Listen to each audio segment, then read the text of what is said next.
I ain't mad at it. Whole sports all plays. Yeah. Whole sports all plays. Whole sports all plays. 365, we making up plays. You talking the game, get you through the days. We're high in the court, the dime in the lane. Variety topics living the same. All presentation, sports information. Hitting the airways, taking the nation. Sport all plays, like working your faces. Grace at the field, so tie the laces. Whole sports all plays.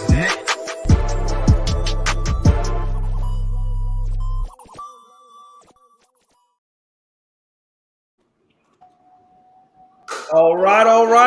Whole sports all plays. Whole sports all plays.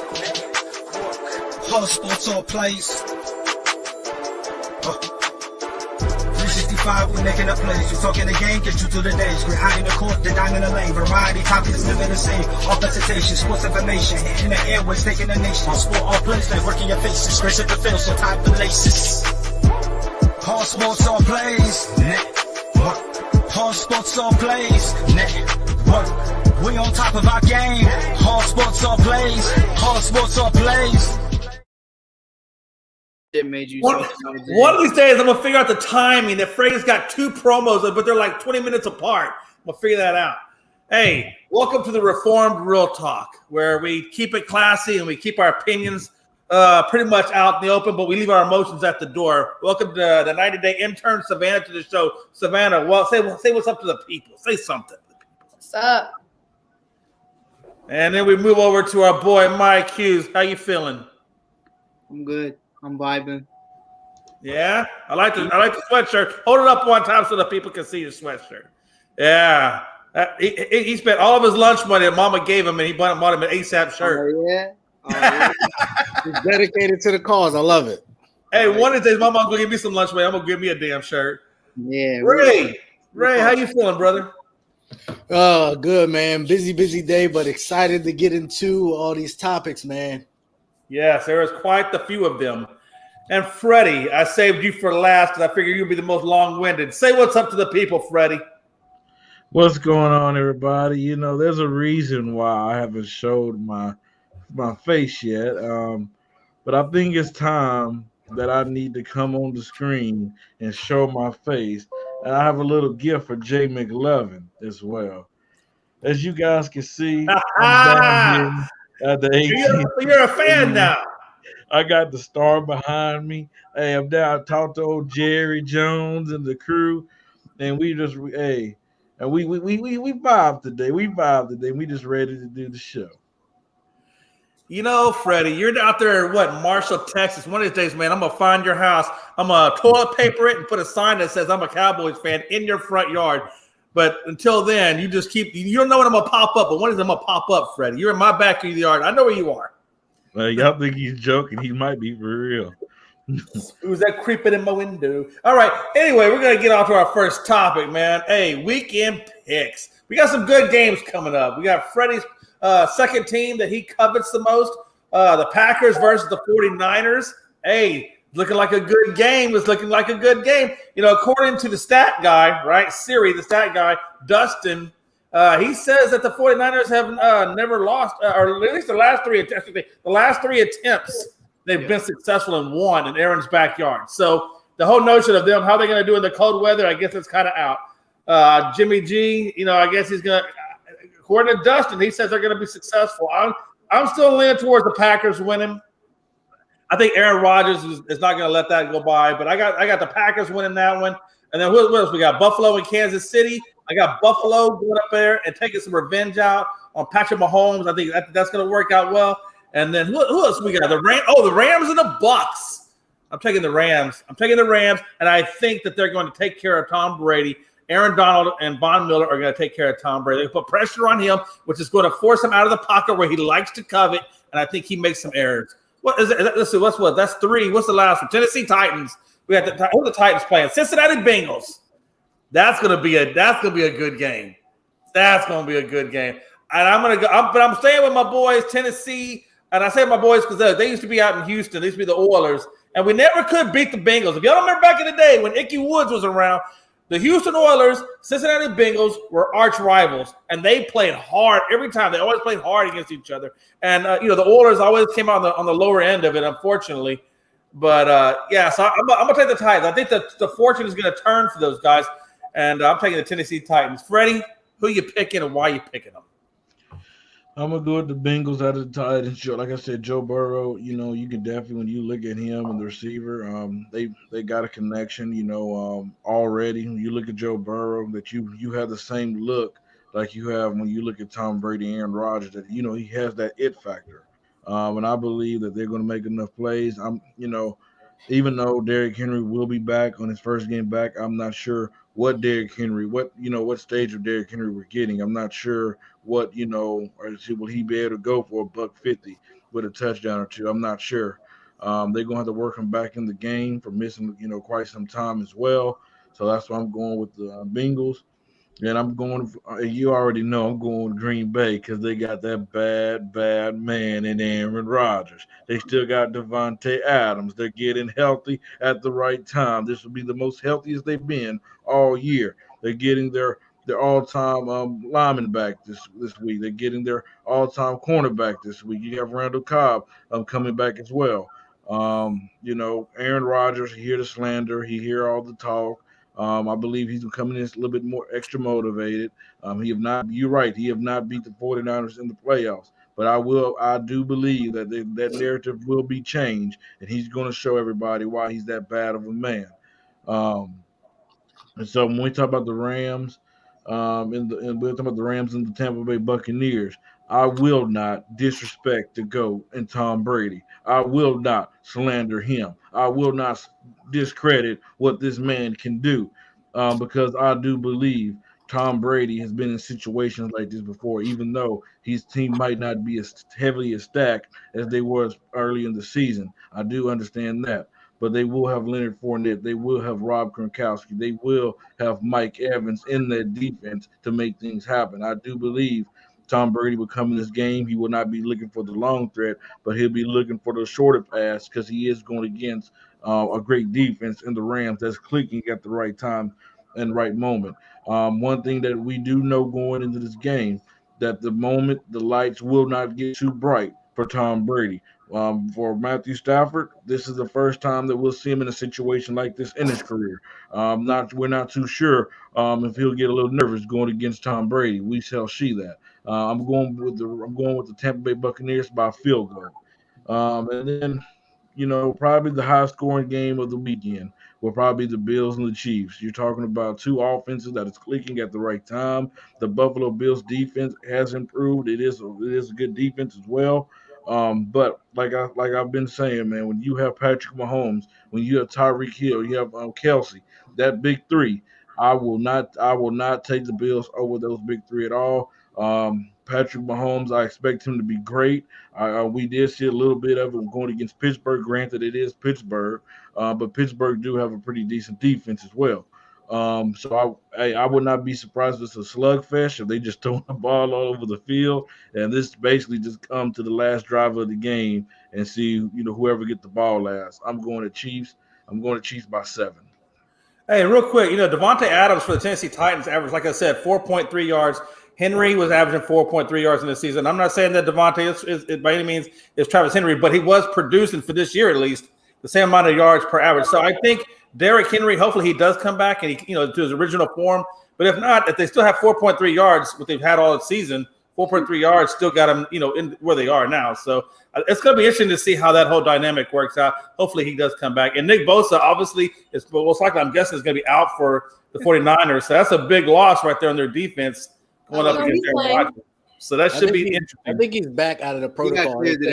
He should be good. Is he back now? Is he out of the concussion protocol? Yeah. Okay.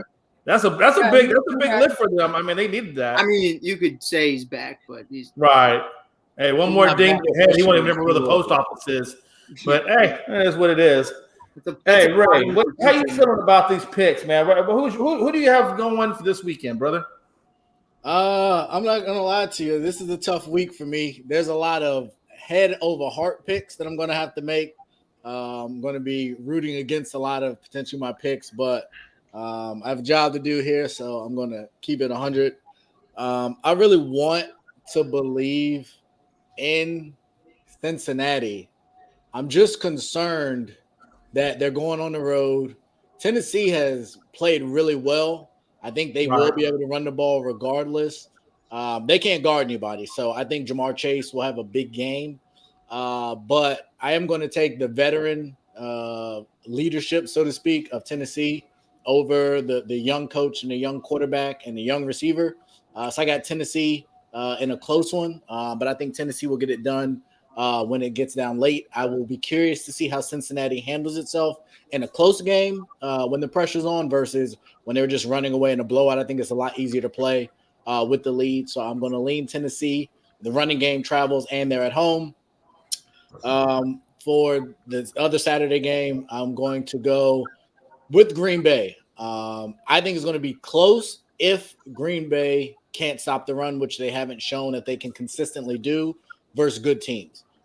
Their yards per carry, I've done kind of some of the research. It's kind of misleading because they haven't played against a lot of teams that run the ball a lot, but the stats look good. I think San Francisco will be able to run the ball, but I have absolutely no faith in Jimmy Garoppolo to make the plays when he needs to make them. We've seen him time and time again come up small in some of the biggest moments, whether it be the Super Bowl, whether it be playoff games. Even last week, he tried to give that game away.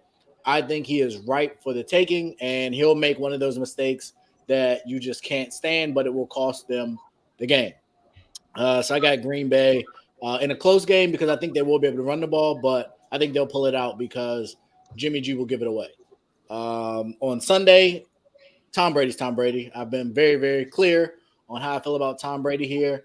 I have also been very, very strong for Matt Stafford. A lot of that is based on the fact that I've been pushed against the wall to compare him to Kyler Murray and that he should have been a Pro Bowler. But if I got to take Tom or Stafford, I'm definitely taking Tom.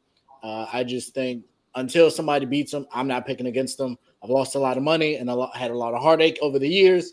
And I just feel he'll figure out a way to get it done, especially if they get Fournette back. I think he's still up in the air, but that would help. He's listed as questionable. Yeah. So if he comes back, I think that'll be huge because I do think they will need to run the ball some to keep that defensive line off of them. I do think Ramsey's a great matchup for Evans. I think the big physical corner is going to give Evans a lot more trouble versus quick receivers that typically Ramsey has trouble with. But it's Tom Brady. And so I'm picking Tom Brady to get it done. And then last, but certainly not least, I think probably what most of us believe will be the most exciting game. Typically when that happens, it's not in Buffalo. I have no idea what the weather will be. I think that will play some of a factor. Granted, Kansas City can have bad weather too. But if it's a game where it's windy or for whatever reason you can't throw the ball a lot, I definitely think that will favor Buffalo because I think even though the running game's not great, it's better, and Josh Allen can run better than Patrick Mahomes. I am still picking Kansas City to go on the road. I believe they're on the road. No, they're at home. I take that back. So they're at home. But Arrowhead, really, my bad. I got Kansas City regardless. I think Kansas City wins by 10. And they'll make some big plays where Buffalo's defense just won't be able to get the stops that they need. You know, and I really believe that with Tom, like you said, when you're talking about Tom Brady and the LA Rams, I really think the biggest key for the LA Rams to beat the Brady and the Bucks is Darnold and Von Miller getting pressure to Brady. If they get pressure to Brady and don't allow him to sit in the pocket, I think the Bucks win. I mean, the Rams win that. But if they don't get pressure on Brady, they allow him to sit in that pocket, then I can see where Brady will pick him apart and take that. So I see it. So it's going to depend on their defense, absolutely. But I think the other thing to that, and I think it'll be on Arians to come up with a game plan, is to get the short crosses. I think Gronk is going to be huge because he's not going to be able to hold the ball and push the ball down the field. So I think the game plan will be one in which it'll go side to side, try and tire that defense out. Hopefully they can run it some, even with Vaughn, he's quick. So I still got Tampa. But I agree. If they get pressure on Brady, it could get ugly. And you know what else? Don't look past that other tight end, Brady. That dude seems to come up in the craziest of times, but he'll make great catches just out of nowhere. So, I mean, I don't look past Brady either. I mean, you never know with that guy. All right, Kenny, welcome to the show, brother. A little late, but welcome to the show. We love having you, brother. Say what's up to the people first. What's up? What's up, everybody? Sorry I'm late. But that's all right. All We right, know hey, what I we see you love got a you New for. York shirt on, man, but you support the Dallas Cowboys. I don't understand the conundrum, but okay. He jumped off the bandwagon quick. We understand what it's like. It's basketball Hey, season for me. I was man. saying, did we switch teams already? Damn. No, it's basketball season. Football. Oh, that's why season you're is a Knicks over. fan. Okay, I got we you. should Hey, have known Kenny, that I was want to gonna happen update you, my before last brother. week. Football season is over, as far as I'm Hey, concerned. Kenny, I Football want to season has update been you. over for Freddie since Labor Day. I think it was over right at training You guys camp, but play- okay, I'll give you Labor Day. Kenny, I'll play Hey. one more game than the rest of us. Hey, but Kenny, okay, we've been talking about the picks for the upcoming weekend in this particular divisional round. Who are you picking this division, brother? Well, I think I'm definitely leaning towards Kansas City, like Ray, against Buffalo. I just think they just have, to borrow a Clark Kellogg phrase, a spurt ability. Like that offense just has that ability to just turn it on and put together multiple scoring drives. So if your offense isn't clicking and if you're not able to match that type of explosiveness that they have, then it's a challenge. And I think the issue with Buffalo is that their running game, they don't have the offense to really control the clock to keep Kansas City's offense off the field. So I think their offense is almost like tailor-made to go up against Kansas City because they got they got that passing game attack, and they try to strike from the outside, kind of similar to Kansas City. And I don't think there's too many. I don't think there's really any team, maybe with the exception of Green Bay and maybe Tampa Bay when they have all the pieces that can match that offensive firepower. So I'm going there. I'm going there in terms of on that side of the AFC semifinals. And then the other one, I'm actually picking an upset. I'm going with Cincinnati. I'm going with Cincinnati against Tennessee. I just think that they have like a mojo with them. They got a I don't know if it's I wouldn't say it factor. I just think they got a mojo with them. They got I think they just have that Cinderella type of run situation going on, and I just think the connection between Jamar Chase and between Joe Burrow is something special. And I'm just not sure if Tennessee secondary can really limit that attack. So I'm going with the upset there. Then on the NFC side, I can't go against Brady. I said it the other day. I'm not going against Brady. I'm going to pick Tampa against the Rams, and then I got the rematch. Green Bay is going to. I think Green Bay is on a mission this year. I think Aaron Rodgers, I should say, is on a mission this year, and I think this is his last go around. And I think he's determined to go out with the Super Bowl. So I just think that they're going to butt heads again, and we get the matchup. I think that pretty much the NFL wants to see, and most of the fans want to see, in terms of Tom Brady and Aaron Rodgers battling for that in the NFC Championship. So those are my picks. Yeah, I definitely agree with you on that. Question, though. So the last time Buffalo played Kansas City, they blew them out 38-20 in Kansas City, mind you, which is exactly where they're going back to. And Patrick Mahomes threw for 2 touchdowns and 2 interceptions. Mm-hmm. And Allen threw for 310, I think it's 310 or 315 with 3 touchdowns. And he ran for 59 yards on 11 carries and 1 touchdown.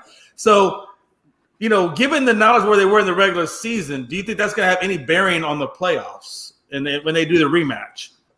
I don't know. I mean, that's the best case scenario for Buffalo to win this game is for Josh to have a big day and for Patrick Mahomes to turn the ball over. You know what I'm saying? I think everything kind of broke right for them in that game in terms of Kansas City turning the ball over and Mahomes not being playing at the level that he normally plays at. So I just can't see that happening twice. Because the reason why I ask you that is he just came off of a 7 straight touchdown performance against New England, which has Bill Belichick at the helm and a fairly good defense.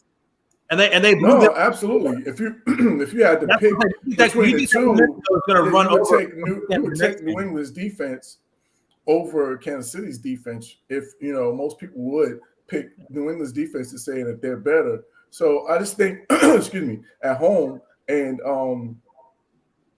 also, like I said, I just don't think Mahomes is going to turn the ball over like he did that last game.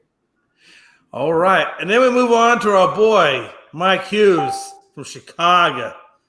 There's no skin in the game whatsoever, and hasn't had skin in the game on the football side in quite a long time. But Mike, it's okay. Yeah. I feel your pain, brother. Yeah, I haven't seen the Super Bowl.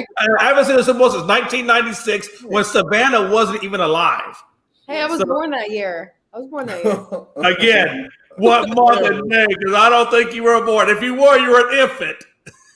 I was born in July. There you go, July. So that was after the Super Bowl was in the winter, so it was after you were born. Yeah, she got about a little bit, but she just has no recognition. She came Mike, give me your picks, man. Who you got in this divisional round, bro? Right. Like Ray said, just one more game than the rest of us. So, I'll let you have that, I guess. But it is what it is.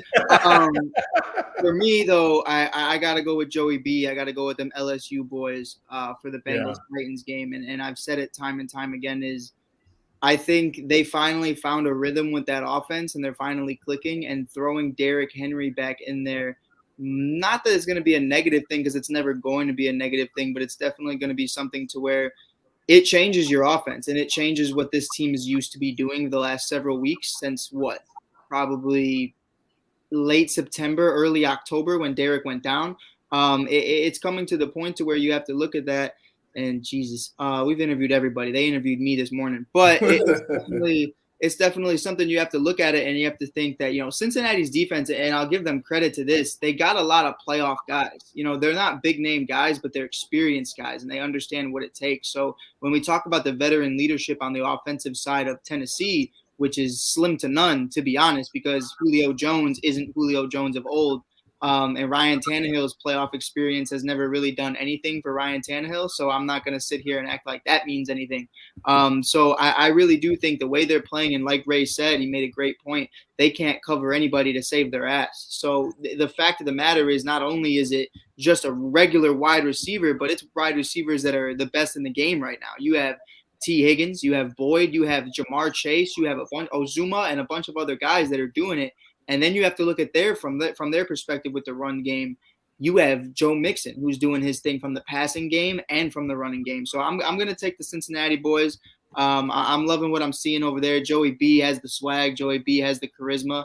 But he's definitely humbled to the point to where he knows he needs to be better. And he said that. And I love that. I love that about this team right now. And as for the Packers, I'm going to say something, and then I'm going to completely flip on it.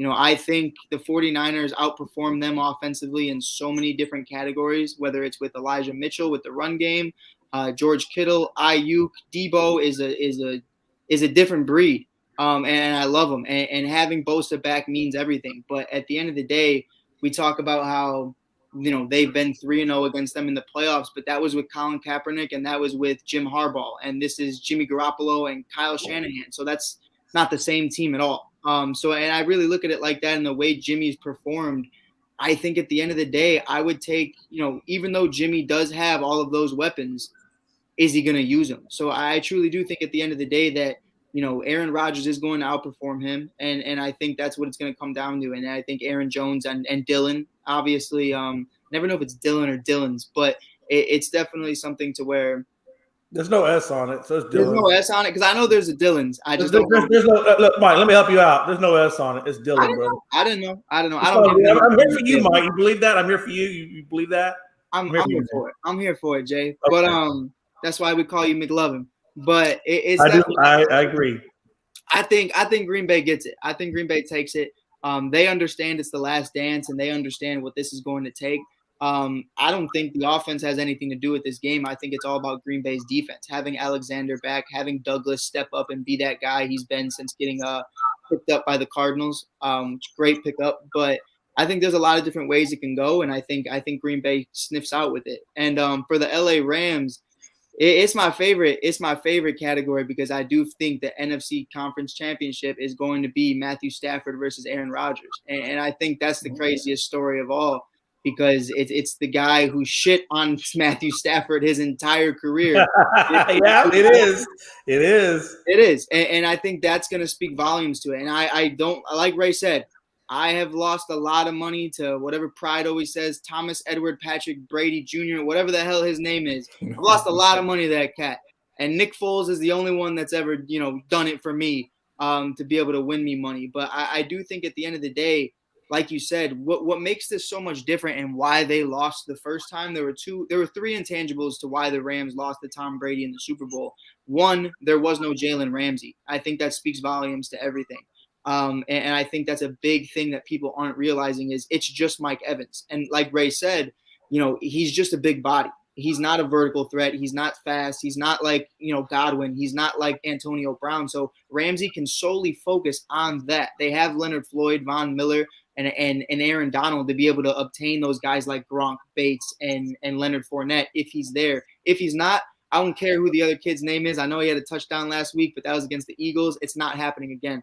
I do think, my boy, I love him, Scotty Miller, but he's not getting past Ramsey and them boys. It's just not happening. And then the second 2 points is, you look at Todd Gurley. Todd Gurley was not around at that time. He had what did he have? He had a disease in his knee, and he couldn't play in the Super Bowl as effectively as he wanted to. And now they have Cam Akers back. And like I told you guys last week, I felt like Cam Akers was going to be a big part of this offense, and he was. So I do think that's a big part. And Matthew Stafford has balls, and that was the difference between him and Jared Goff. It has nothing to do with their play styles, nothing they do. But Matthew's down for it. Matthew wants the smoke. So I'm honestly going to say I'm going to give it to the Rams. I think McVay has learned his lesson. I think he's learned from his past, and I'm really excited for that. I think that's the game of the week. And then Bills versus Chiefs. Come on, bro. Come on, bro. Come on, Hey. Jay, I'm gonna say it. You know what I'm saying? I've taken Mitchell Trubisky over Patrick Mahomes before, and I'm gonna do it again. Say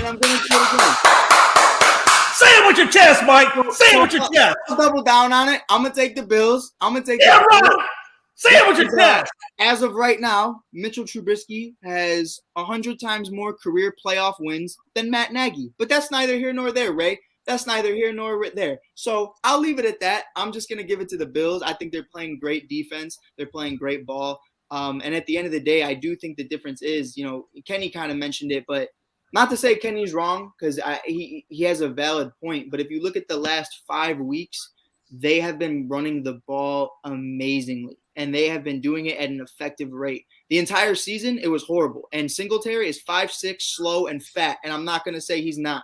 He is. But he's using them, and he's being productive, and he's being that. And Moss has been being productive. Josh Allen's been being productive. So I'm really liking what we're seeing from them. My boy Knox finally getting the credit he deserves because Knox is one hell of a tight end. I think he's top 10, somewhere from like 7 to 10, though. I ain't going to sit here and say he's top 5, but I definitely do think he's talented. Diggs is talented. Beasley's talented. These guys can go. You have Sanders. You have a bunch of guys that I truly do believe in on this offense. The problem with the Chiefs is that defense. I don't think they can stop the run. Yeah. And I think, honestly, at the end of the day, that's what's going to hold them. And you know that Tyreek Hill's banged up, and you know that Travis Kelce's banged up. The difference is there's no Sammy Watkins this year. There's no Kareem Hunt. There's nothing. Like, I don't trust CEH or Williams to run the ball. I don't think either of them are real red zone threats. And I think that's what it's going to come down to at the end of the day. So I'm going to take the Bills. Hey, Mike. My boy Mike right there. Good observation. Real quick question, though. Matthew Stafford gets a lot of flack, right? But that guy was buried in Detroit forever, in that purgatory. Where a friend of mine once said Detroit is where careers go to die. Yeah. Which is true. They go to die there. They don't give them no kind of real support on the coaching end, the management end, all kinds. But let me tell you something about Matthew Stafford, what he has done. He got Megatron the wide receiving record. He damn near got Cooper Kupp, who some people say is not a wide receiver one, which I don't quite understand that. But he almost got Cooper Kupp his broken record. People look past Matthew Stafford, and I'm telling you, that's good that they look past him because I think that is going to be the secret weapon that goes into Tampa Bay and surprises a lot of people. Yeah, he didn't get, he got 17 passes. But you know what? He works with the coaching system. He goes with what needs to be called. He could have thrown the ball 20, 30, 40 times. But the coaching staff had a certain game plan. And he followed that game plan. And he didn't turn the ball over. And he did great. And they won. Right. Watch. Let me ask a question. Actually, this is for Jay. You can answer this too.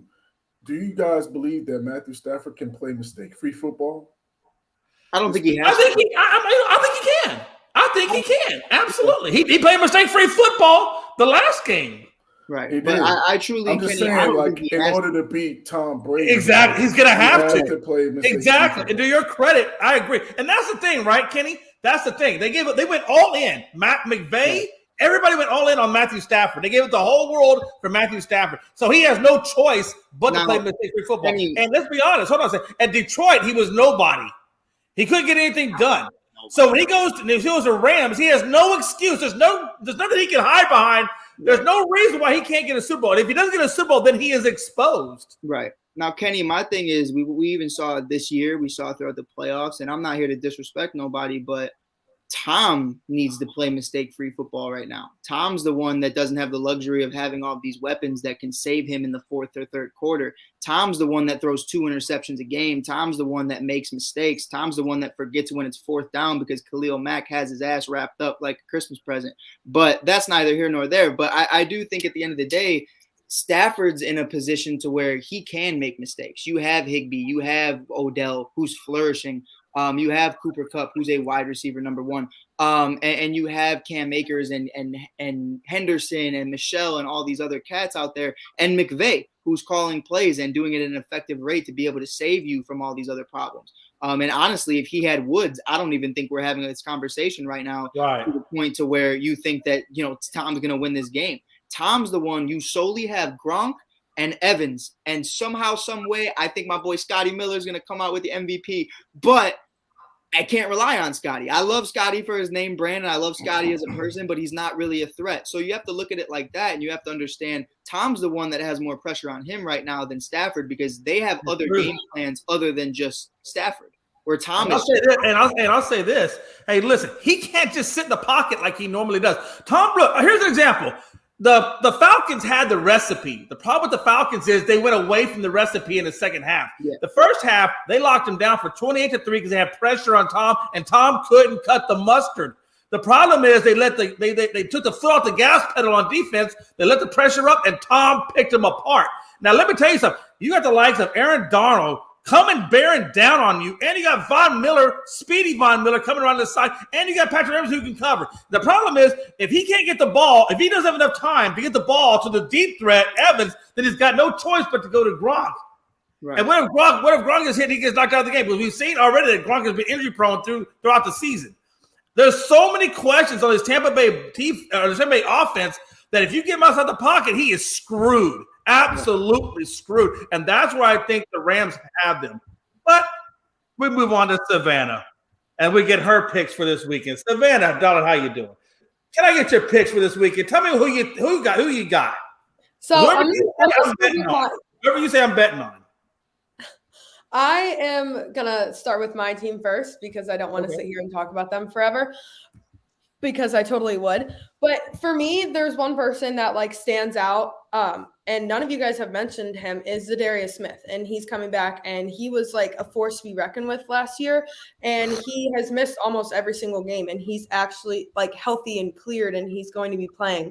And him coming back with Jair Alexander. For me, it's I think the 49ers offense and the Packers offense are both going to be able to move the ball and score. It's for me who I think has a better defense and who's going to be able to keep them from continuously scoring. And I think that's going to be, with all the pieces that come back, that's going to be the Packers, especially with Devondre Campbell, stepping up recently, Rizal Douglas, all these people. I think that they have a great defense to be able to put together a recipe to be able to not completely stop Debo and Kittle and stuff, but keep them from getting 100+ yards the entire game and scoring.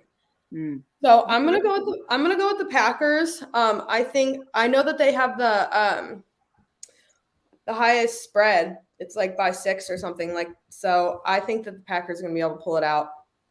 I'm still scared. I will freak out the entire game, even though I'm very confident in them. So with Tennessee and the Bengals, I don't want to say I don't believe in Tennessee. I mean, I don't believe in Cincinnati because I do. I think that is kind of a Cinderella story, but I have to pick the Titans.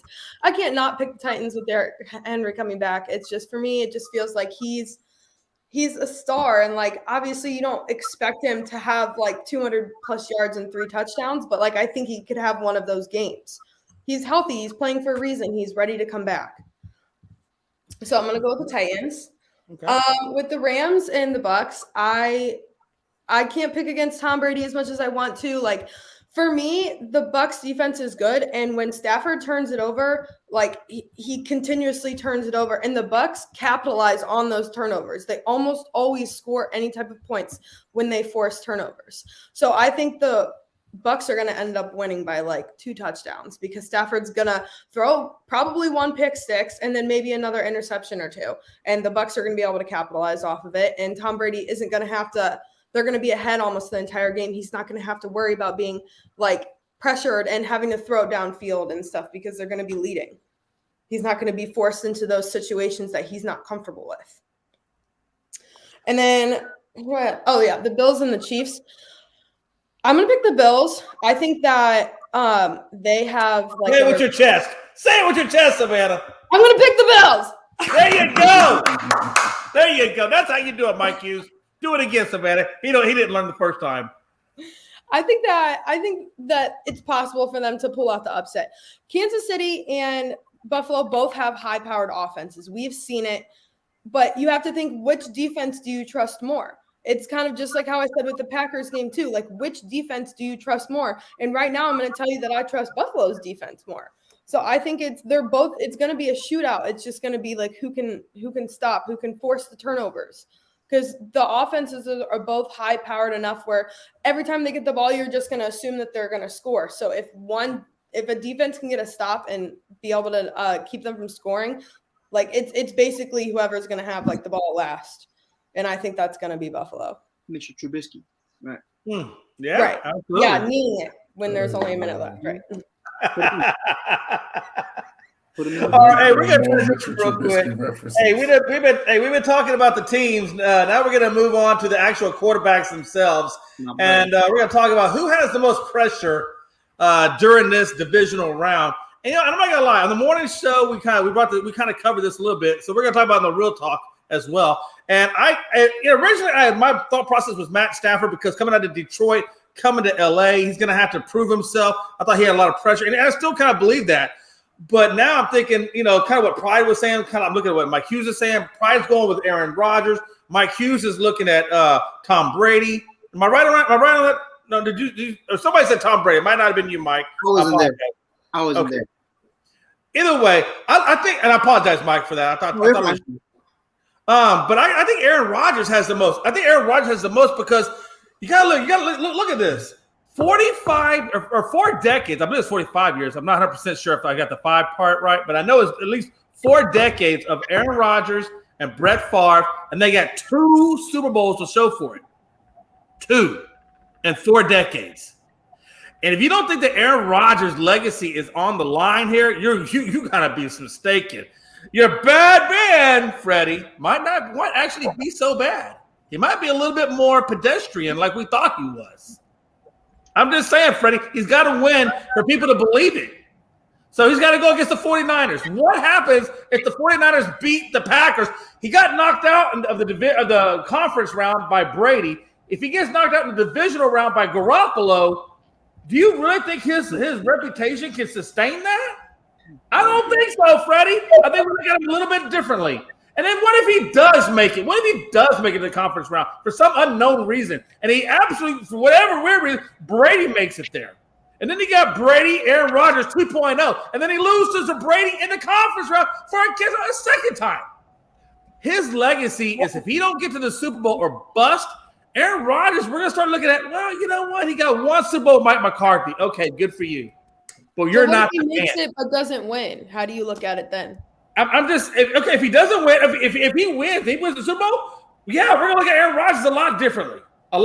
But he has to submit that, Savannah. He has to submit. He has got to go to the Super Bowl and win a second title in order for us to really look at him and be like, yeah, that's our MVP. That's really our MVP. Because let me tell you something. If Brady goes there, if Brady beats him, if he gets to the conference round, and Brady plays against him and beats him, then we all knew who Brady was. He's the real GOAT.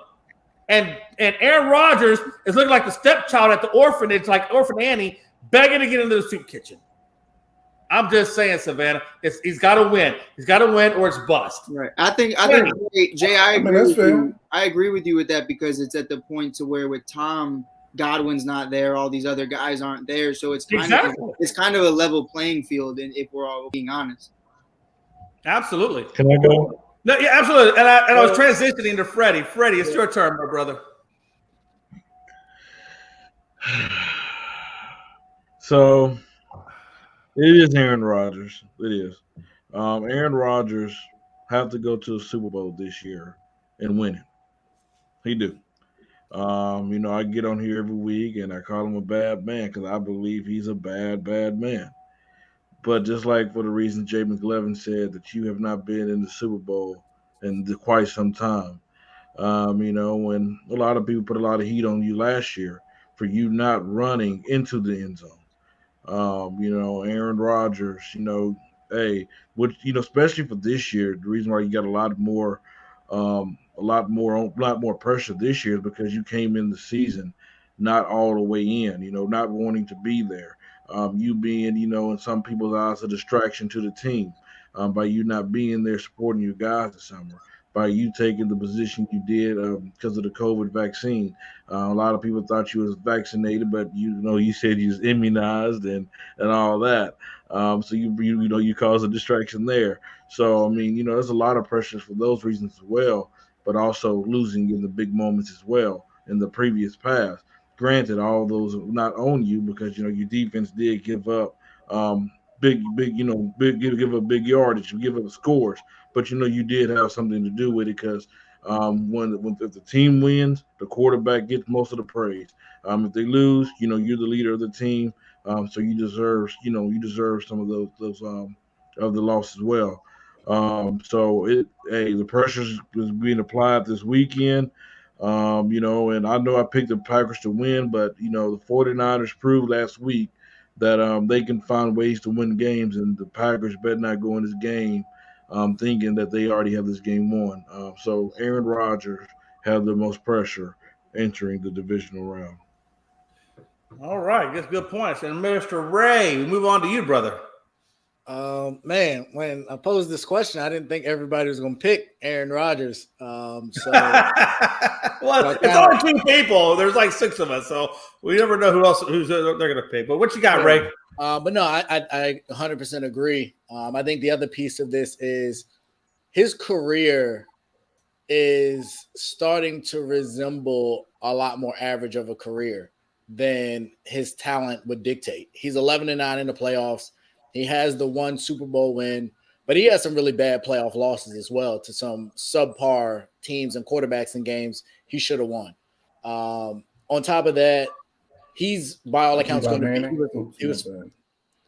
Hey, Eli beat the GOAT twice, so I got to give Eli his credit. But no, hey, it's true though. Now let's not forget that when he shows up, he shows up. But that's neither here nor there. But no, for Aaron Rodgers, I think the other piece to this is he's by all accounts, he was first team All-Pro. He's going to win MVP again. I think that'll be his 4th MVP, I believe he would have. If he ends up with 4 MVPs and goes out in this game to Jimmy Garoppolo, that's treading on really, really bad territory from a big-time playoff performer. I'm not going to call him Russell Westbrook, but he'll start to be put in a different kind of category and tier of somebody that has these amazing stats and does a lot of great things in the regular season, but just absolutely dies in the playoffs. There's really no excuse for him to lose this game. And if he has to follow that up either with Stafford or Brady, he does need to get to the Super Bowl and he needs to win it. Even if he's going against Mahomes, Tannehill, Josh Allen, or Joe Burrow, by all accounts, if he does not win this year, it will be a failure. And people will have to look at him. And for the people of Green Bay, there's a great chance this is the last time you'll see Aaron Rodgers play. So I would hope that he would bring his best because he hasn't always performed very well. Freddie, you brought up the decision to not go for it. I would be very curious if they get in another 4th down situation towards the end of the game. Do they kick or will they go for it?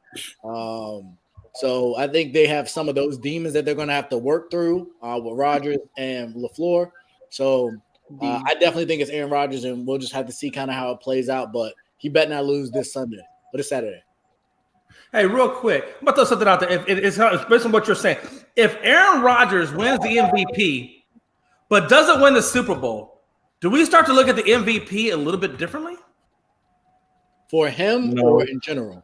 or just in general, how we're giving it. I mean, I don't know. No, Maybe it is him. No. Maybe it is specifically him. Do we look at it a little bit different? Because how do you win the MVP but then lose the Super Bowl? I mean, maybe it's him. Let's focus on just him. We'll keep it just him. Does it tarnish him? Or do we look at him as like, you know what? You're not really who we thought you were. You got this award, but do you really deserve it? Maybe Brady really should have got it. We're going to look at it just like the way we look at Drew Brees. Real great quarterback, put up real big numbers in the regular season, but only won one Super Bowl. I mean, he won only one Super Bowl. The same.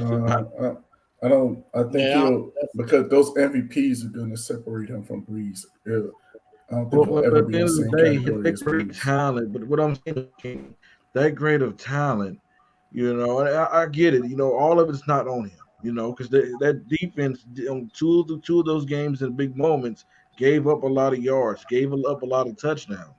But we have seen Rodgers come up short, like last year when he should have ran it in. You know, if he would have ran it in for a touchdown or get close, put his team in a position, we don't know what might have happened. You know, and I mean, hey, there's a lot of question marks. I mean, hey, I love Aaron Rodgers, that's my dude.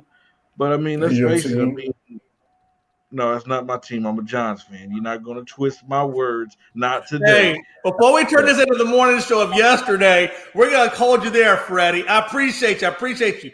Kenny, let's move on. Because we do need to push a little bit. Kenny, who do you got, man? I mean, or do you? I mean, like, who are you looking at for the most pressure? I'm gonna go a different route. I'm gonna go with Matthew Stafford. See, Ray, I told you not everybody had it. I told you, Ray, there's going to be those few in there. I'm going to go with Stafford because basically that's fine. He has everything. You know, they did everything. We talked about it earlier. The Rams went all in on this season in terms of trying to win a Super Bowl. You know, they brought in Stafford, and Robert Woods goes down. They bring in OBJ. They bring in Von Miller. You know what I'm saying? So they did everything that they could to put themselves in the best possible position to win a Super Bowl. And I think if they don't get it done, the first person that's going to be looked at is going to be him. Right. And the reason why I ask you that, is that was brought up in the morning, like I said, and I picked Stafford. And here was the argument, and I want you to address this in your as part of your case. The argument that was brought up was Matt Stafford. If he doesn't win, it's okay because he has 2 or 3 years left on his contract, that he has plenty of time to say, okay, it was the first year, we made it to the Super Bowl, or we made it to the playoffs, great, but we have 2 more years to get to the Super Bowl. So it's not really all on him this year. He has 2 more years to really get it. So that's why they said the pressure wasn't really all on Stafford. How do you address that? I would say because of those moves that were made. I think Odell, and you bring in OBJ. That's a 1-year deal. You're more than likely you're probably not going to have him back. You don't know what's going to happen with Robert Woods if he's going to come back and be healthy. Normally ACLs is not as like it was. Oh, I agree. ACLs is pretty scary. You don't know, with a guy that relied on his quickness if he's going to come back and be that same guy. And again, Von Miller is no spring chicken, so they brought him in as well. So I just think that all of these moves were made with this year in mind. So if it doesn't work out, then he's going to be the first person that people look at, especially if, now, and especially in this game right here. You're going up against Tom Brady. And like I said, this is one of those games where normally when you go against Brady, he normally is the guy that doesn't make the mistake, and then your team makes a mistake and he capitalizes on it. And if for some reason that happens and he capitalized on the Stafford mistake, who are we going to look at on Monday morning? We're going to look at Matthew Stafford. So for those reasons is why I think the most pressure is on Stafford. Kenny, but if that's the case, he would have lost to the defending champion and the greatest quarterback of all time. Like, even if he has a bad game, like I think, exactly. I understand. I'm just saying that they did Tom Brady. Everything for this year. There. No, I understand. It may not be as bad based off of what you're saying. Let's say if you lost because of all the things that they did that all with this year in mind. And so if it doesn't happen, then the disappointment is going to be, he's going to be the first person that that people look at when it comes to Right. That's I why agree with I just think when you look at Matt Stafford and what he has to lose, and you look at Aaron Rodgers and what he has to lose. I mean, we're talking about a guy who's got 17 wins in, and if he don't get to the Super Bowl, people are looking at because look for him. We don't even know if he's coming to Green Bay. He may jet boat off to somebody else and try to win somewhere. There's a lot right. Exactly. That's kind of what my thing is. There's a little bit more give and take. I don't think we've seen the end of him, even if it's the end of his time in Green Bay. We're going to see him somewhere else. And whatever team he goes to, they're going to be thought of as being contenders because he goes to that team. And all so, right, we're going to move on. We got to move on. Again, it's just one thing. It's just, 1 year, and you can't – there's no guarantee that you're going to get back there next year. And let's be honest, there's a good case you can make for Stafford, and I want to point that out to Kenny. There's a really good point to make out to Matt Stafford. There's also a really good point to make for Aaron Rodgers. So I get it, and it's good to get both sides. And that's what I knew, Kenny. I knew you were going to be the one that wasn't necessarily all the way on board with Aaron Rodgers. That's why I want to point that out. Mike Hughes, who you got? I have Ryan Tannehill. That's what I love about this show. It's awesome. Ray makes that face, but you look at the guys who are left. Aaron Rodgers, at the end of the day, doesn't give a shit. He's leaving regardless if he wants to, and he's going to probably be a Super Bowl contender wherever he goes. I look at Joe Burrow. He's in year 2 of his career. He's not going anywhere. Tom Brady's the GOAT. Doesn't matter what's going on with him. Like you said, Matthew Stafford, it's a situation to where you finally do have all the right pieces, but this is your first year there. So I'm not going to hold you to that, to the point to where, I'm burning down the bridges and I'm trading Stafford if we don't win a championship this year. It's going to be disappointing for sure. But again, you have 4 more years of Stafford. Then you look at the Bills, Josh Allen in year 3. I'm not really tripping about that. I love everything they're doing. And again, everyone wants to talk about them not having a running game. So if they don't succeed to Patrick Mahomes, I guess you could say that's what it is because that's the narrative everyone wants to bring. Kenny, that's not a shot, but that's just you turn on any radio and that's all you hear is they don't have a run game. So I have to look at it like that. Patrick Mahomes, I just said his name and that's all I have to say. He's not going anywhere. When you look at it, Ray, you made that face. I just want you to know right now, Ryan Tannehill's contract for 2021 is $1.5 million on the year. Next year goes to $29 million. He just signed an extension for $118 million. They've been playing phenomenally without Derrick Henry. Derrick Henry's back. You have all the intangibles to win this game. Your team has stepped up in such a huge way. The one question mark that I always wonder about Tennessee, I don't question A.J. Brown. I definitely don't question Derrick Henry or that defense, who I think even though they haven't performed to the greatest, I think they definitely can be serviceable. They're definitely there. Julio Jones, even though he's aging, I'm not questioning him. The person I'm questioning is Ryan. And it's not that can he be a good regular season quarterback. It's can he win you a playoff game at a consistent level to get to the Super Bowl. So I think out of all of the quarterbacks on the board, if in their situations, if Ryan Tannehill shits the bed, you have to hand him $30 million and say thank you. And you have to smile and walk away about it for the next 4 years. So I look at it like that, and you have to think to yourself, if he doesn't perform well and he's the reason you guys don't succeed and win this playoff game against a kid in year 2 with no offensive line, that's on you. And that's on you at the end of the day, because if Derek wasn't there, I think it's a different conversation. But Derek's back, like Savannah said. He doesn't have to push through 200 yards, but he damn well could. And defenses have to prepare for that. So they're not preparing for Ryan. They're not preparing for Ryan whatsoever. And anybody that thinks they are is crazy. So I think Ryan has all the potential to be able to take advantage of this situation. You have the tight ends. You have the O-line. You have 2 great dual threat wide receivers. You can do this. If you underperform, I'm looking at Ryan out of anybody. But I think that's unfair to him, especially when we talked about the fact that Kansas City's offense is dynamic and their defense sucks. Now, but Ray, it's unfair to Ryan when he's been in this system for years, but it's not unfair to Stafford, who's only been there for 16 games? I didn't pick Stafford. So no, I'm just saying, like, I don't think there's any pressure on Stafford for me personally. But for Tannehill, I think you're getting Derrick Henry back. I think that's going to be a tough integration. And the last 2 playoff games, Derrick Henry has not played well. So I don't know really what to expect of that. And I think there's going to be pressure on him in the game because he has 1 receiver and he's going against an offense that has like 5. So in comparison, I just don't think his pressures is high. But yes, they are the 1 seed, so they're expected to win. Right. But if they lost, I don't think anybody would be like, oh, I'm so shocked because most people on here picked Cincinnati to win anyway. See, and that's what it is, you know, Ray, is you look at it and you say, oh, I'm not shocked. Now, if Aaron Rodgers is on the Tennessee Titans, I think you're shocked.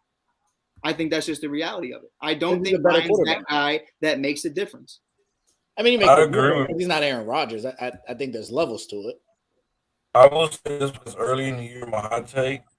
I did say that the Titans need to find another quarterback because Ryan Tannehill is not confident as a quarterback. Okay, last drive down the game, I need you to take me down the field. And that's when I granted Julio Jones is older, but you haven't Julio Henry. And receive AJ Brown. Off that sorry background because we can't hear you. Your background. Hey, wait a minute. No. Ray, what I'm not going to contaminating the background. That's why. No, Ray. The background's contaminating his connection. No, Freddie's connection is usually power. He put that trash background and now that star is not trash, Ray. Ray. No, Bob, listen, you know what? I wish I could take quality him out of the area. That controls. Freddie, take him off. Don't let him say that, Freddie. Freddie can't say nothing. No, hey, we need to move on, though. Hey, for real. We do need to move on. Savannah, who you got as the most question? Wait, Mike, did I get you? I got you, Mike, right? I went, big dog. I hate Ryan. Okay. And Savannah, I apologize. Savannah, your turn. I'm going to say Matthew Stafford just because I want to say Aaron Rodgers, but you guys have literally spoke on every single point about that. Everyone knows that it's Aaron Rodgers, but reality, I also think that it's Matthew Stafford. Like you said earlier in the show, like he literally didn't do shit in Detroit at all. So now for me, it's more of like him coming back and having a prove it year that like when he has like a decent team around him, like he is a great quarterback and he can do what people have thought that he can do on other teams. And yes, like making the playoffs is nice and stuff, but like he needs, if he's going to be like cemented as like he is a great quarterback, even though he had a shit team around him in Detroit, and that him moving to a different team like is good for his career and everything, he's going to have to beat Tom Brady. Like he's going to have to go in, not throw interceptions and play a damn good game. And I don't care, like making to the playoffs for me personally is not enough for me because we already knew he was a good quarterback, whether he had pieces around him or not. I think it's a lot of pressure on him to be able to go into the playoffs and beat Tom Brady and go to the championship game and possibly go to the Super Bowl. I think that he needs to be able to go out there and prove that him going to another team isn't just like a fluke and he's just going to blow it. I personally think that he needs to go in and he needs to play his ass off and not throw interceptions and not turn the ball over and beat Tom Brady. Awesome sauce. Let's talk about Dak for a minute. Why? No, I get it. Listen, we skipped over a couple of topics, okay, to get to Dak. So, Mike Hughes, I'm going to refrain from you talking about anything else. You just go with the flow, okay, Mike? Is that good? Can you go with the flow, Mike? Okay, no more Mitchell Trubisky references. Yeah, no more Mitchell Trubisky. We've heard enough of that. Hey, Kenny, I bet Mitchell would have been done better than Dak. Okay, Mike, we're not going to go there. Time out. Hey, everybody, time out. I don't know. No, Mike, I'm out. All right, let's talk about Dak real quick. Dak was saying basically, hey, at first when the trash was being thrown, they thought it was being thrown at the players. He's like, hey, he's got an issue with it if it's being thrown at the players. But then they said, no, Dak, it's being thrown at the refs. Oh, well, then it's okay. I don't care. Whatever. It is what it is. It is what it is. Now he's issued, and I told y'all when it happened, I said, watch, you give him 2 days, the apology is coming. It's going to come. And what do we get? The apology. Dak goes back and says, basically, hey, I shouldn't have said that about the refs. I'm sorry, blah, blah, blah, blah, blah, blah, blah, blah, blah. I knew the apology was coming. Everybody knew the apology was coming. My question is this. From a PR standpoint, it wasn't the smartest move. And I don't understand why athletes, and I don't understand, they got to go through some kind of media training. Because it's not just Dak that says craziness. It's in the NBA. It's in the baseball. It's all over the NFL. Everybody's come out with apologies for everything they say. John Gruden doesn't come out with apologies. At what point do you say, look, at some point we got to hold you accountable? And I don't know if they're going to hold Dak accountable. I don't know what they're going to do because it hasn't come out yet. But you got to figure there's got to be some sort of accountability. It came out. They fined him. Huh? It came out. They fined him. Oh, they fined him? Okay, I didn't see that. Okay, so they fined him. But at some point, somebody's got to be in their PR room saying, hey, Dak, we want to get some endorsements, guy. We want to get you as much money as we can get you because we want our money too. And when you get endorsements, we get paid.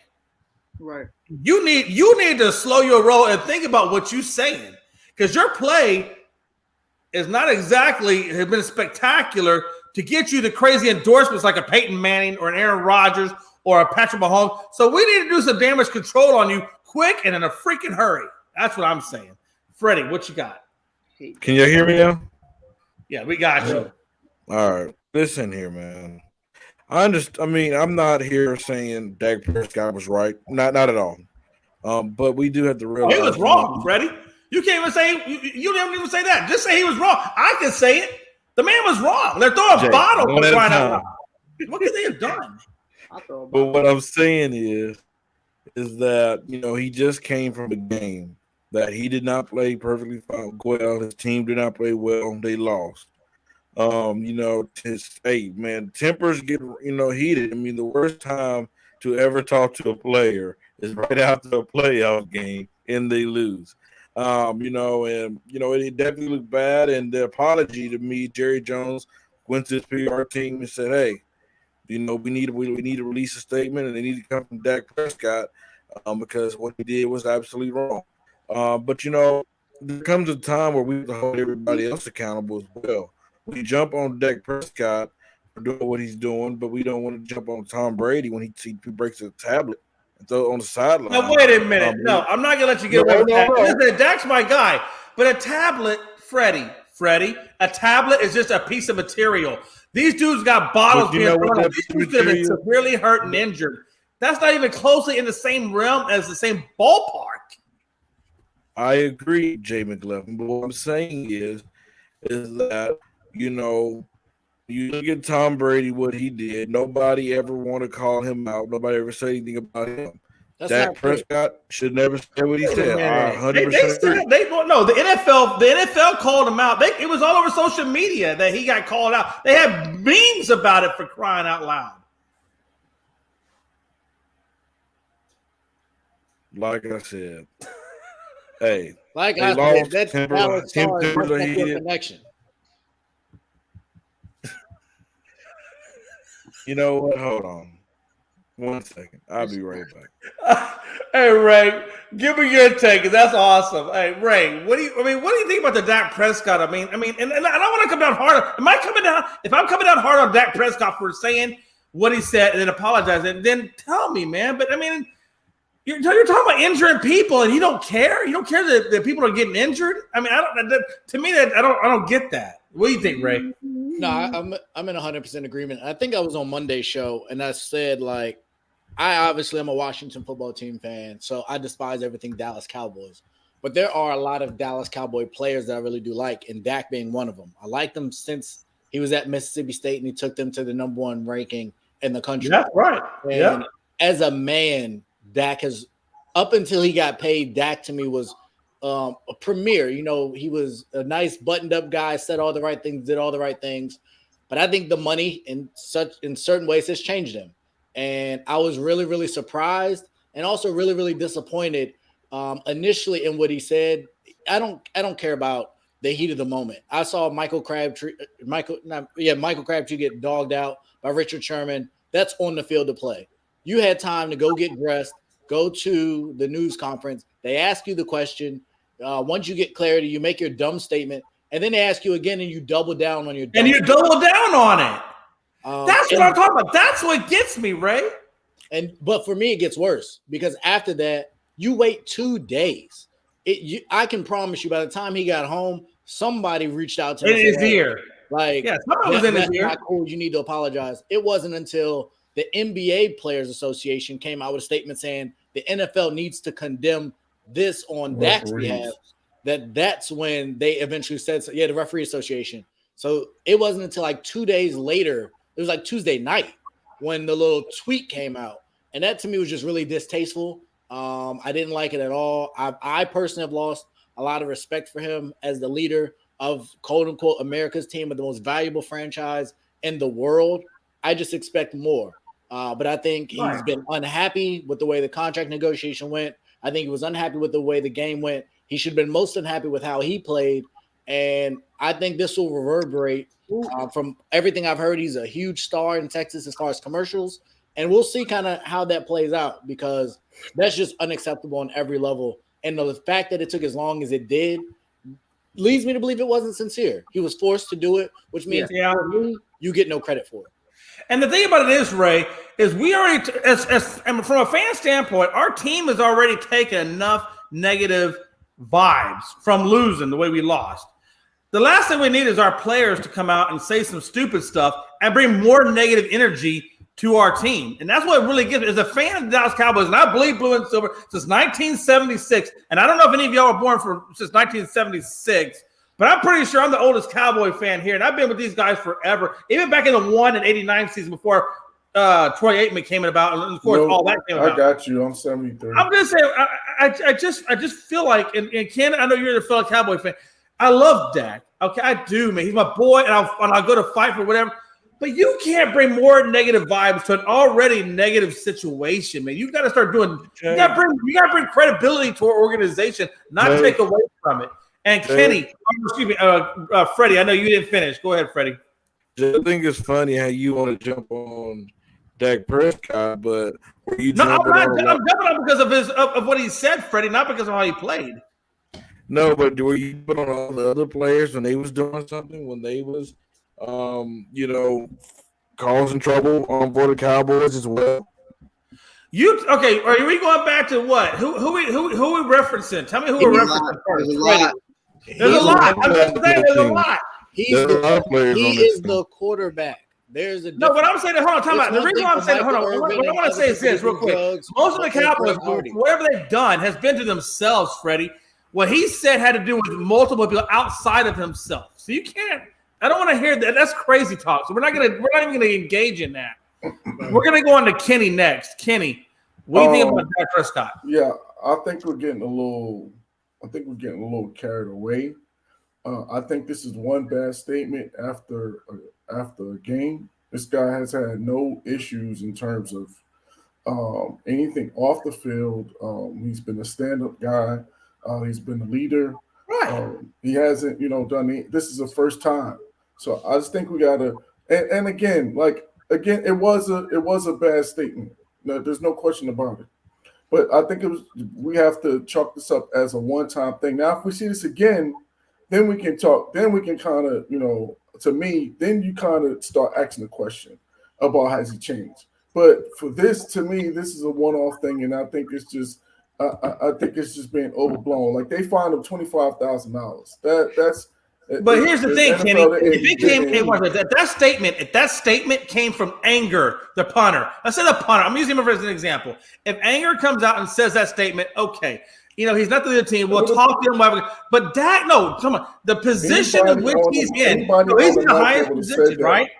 But what I'm saying is that. But anybody on the mic that said that concerning referees, they would have gotten the same type of scrutiny. I get it. That's my point. It's like Dak is a good guy. I know Dak's a good guy. Deep down, I know Dak is a good guy. What he said was out of anger. I get that. But you can't say everything. Look, you're a professional. When you're on the mic, you're not representing just yourself. You're representing the team and everything it encompasses. So you have to really have your statements down on point because everybody's looking. And he knew this was going to come down, and he knew as a Cowboys fan, I've already just lost a damn game. I don't need my quarterback bringing more negative energy to what I'm already going to get from my friends on the network because they're going to rip me because I'm a Cowboys fan. Now you got me saying this. Now what? I got to take more abuse. But Kenny, you understand he's representing the fan base. Point. As much as representing the players of the team, you represent the fan base too. Based on what you've seen, would you say that Dak has handled himself the same way before the deal than after the deal? Because when I look at the criticism that what is the deal? Ray, let me finish. He got a lot of damn money, Ray. He's the second highest paid quarterback. Let me finish. My point in that is, even when people have been critical of him and talking about the slump this year, for me, he's been very dismissive of that. He hasn't, to me, taken much accountability for his play, which was pretty up and down at best. All he said this was year. But again, to me, that was another issue that was overblown too, because he said that the defense is playing better than us right now. So that's accountability. Ray, the defense didn't lose that game. It was an offense that lost that game. No, he was saying at the time. He was saying that, and then he talked about them having a bet between the offense and the defense. Right, but that's making light of a situation. I feel like the Dak that I saw, I didn't see this year. Like I feel like, and that came to fruition at the most critical time. I don't think 2 years ago Dak comes close to saying what he said. And Ray, here's my question for you though, and it is the same timeline of when he got paid is also the death and suicide of his brother. And I think Dak was really hurt by that. You could see that in Hard Knocks. You can see that in a lot of absolutely. I'll give you that. Absolutely. Games. I don't think it's the money. I think Dak hasn't been the same since the death of his brother. And the crappy thing about it, what the really crappy thing about it is for Dak specifically is every good thing that Dak has done, and he's done a lot of good. Let's not discount that. Dak has done a lot of good. The problem with society is every good thing that you've done, one bad comment can absolutely erase all of it. I mean, we don't care about how good Dak has been. We don't care about how good Dak has been. All they care about is that one bad comment. Right. But this is not on that for one bad comment to erase all of that. It would have to be. It can erase it though, Kenny. Look, this is the media. It would have to be egregious. This is not even close to that. Yeah, it's not. It has to be very extreme of a comment. Yeah, it's not this comment. I don't know. What I'm saying though is it obviously got him some bad publicity though. You know what I'm saying? So, Kenny, you said it's not that bad, and Mike and Freddie, you guys seem to be on that same kind of wave. I think for him to be against it when it was the players, and then to reverse field to people getting assaulted. This is quote unquote assault. No, yeah, Ray, I'm not defending. He was given in the race point. He was given 2 times. Let me finish, and then for him to, in essence, encourage, and we talk. January 6th is a day in history now because somebody quote unquote suggested or led people down the road to do something that was wrong. By all accounts, Dak did something in the same criteria that he almost encouraged them to do that against the referees. You don't think that that's a big deal? But Ray, what we're saying is it's not a big deal to the point where it erased all the good things. No, it does. It does, because you know why? Let me tell you something. They said it one, like to Ray's point. He said the comment. They brought it to his attention in the press conference. He had time to think about what he had said. He had time to calm down from the emotional game, and he reiterated, "No." So let me ask you a question, Jay. About what I said. Now, let me tell you something about a person. No, hold on, Freddie. Let me tell you something about a person. You say something in the heat of the moment, that's one thing. You get time to calm down. They readdress it. You readdress it in the conference after you've showered, thought about it, redressed. Nah. Now you're coming out and saying it, and you're sticking by it? You're sticking by injuring the people. That's ridiculous. It is stupid. It's violent. He's promoting violence. And one thing I will not suggest is promoting violence. Man. We don't do that, Freddie. As a network, we should not allow people to promote violence or be okay with violence. Right. And Dak Prescott had no problem with the fans throwing violent things at the face. For one, we're not promoting violence. We're not saying that it's okay. No, Dak is saying it, and we're sticking up for what Dak said. He's 100% wrong. I understand that. Kenny's not saying that he's not wrong what he said. We agree with that. But what we're saying is that what he said was not going to erase all the good thing that he has done. Not this. This is something that's coming on a norm, then okay. But this is a one-time incident. Yeah. When there's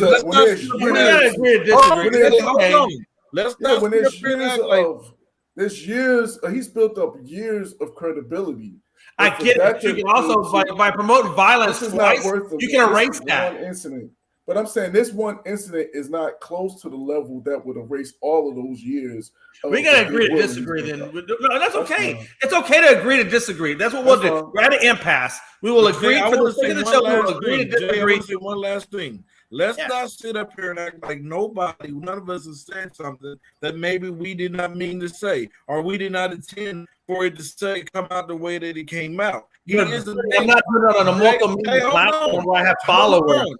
Hold on. He is a man Man, we make people. We make mistakes. But he made the mistake twice, He Freddie. apologized He made it for twice. He apologized for it, and so as a man, we need to accept his apology and say, you know, we're not going to let that affect you as the person. We're not going to think of you. I that agree. way as I'm not saying, and I do give him knowledge for accountability. He did accountability. He did come out and say his apology. So I do want to give Dak that part of it. You're right, Freddie. You're absolutely right. He did apologize, and I do want to give him that. I just wish he would have.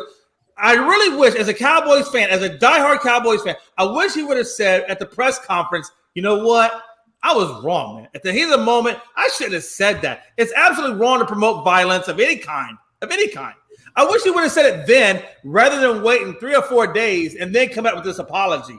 That's all I'm saying. I wish it would have happened then rather than later when somebody got in his ear and told him, finally, hey, guy, you can't say that on airways. You can't say bomb at a fucking airport. Pardon my French. You can't say bomb at an airport. Okay, you can't, Freddie. You go to see what TSA will do to you. Oh, well, it was just one incident. I was just highly perturbed because they wanted to search my shoes. I didn't want to take my shoes off. I said bomb at an airport.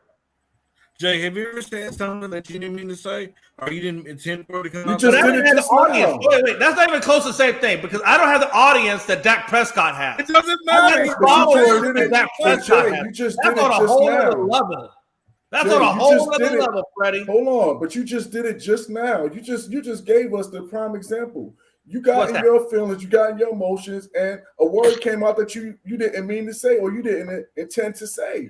I don't know, man. I kind of didn't mean to say that. I'm Right, fine. so that's what I'm That's just saying. the one He time. just I did the promise same you, thing. it will never happen again. That's the one. the same I thing. get. So- Okay. So you apologize. We're gonna now, move he on to Mike apologized Hughes a couple days now. over. Mike.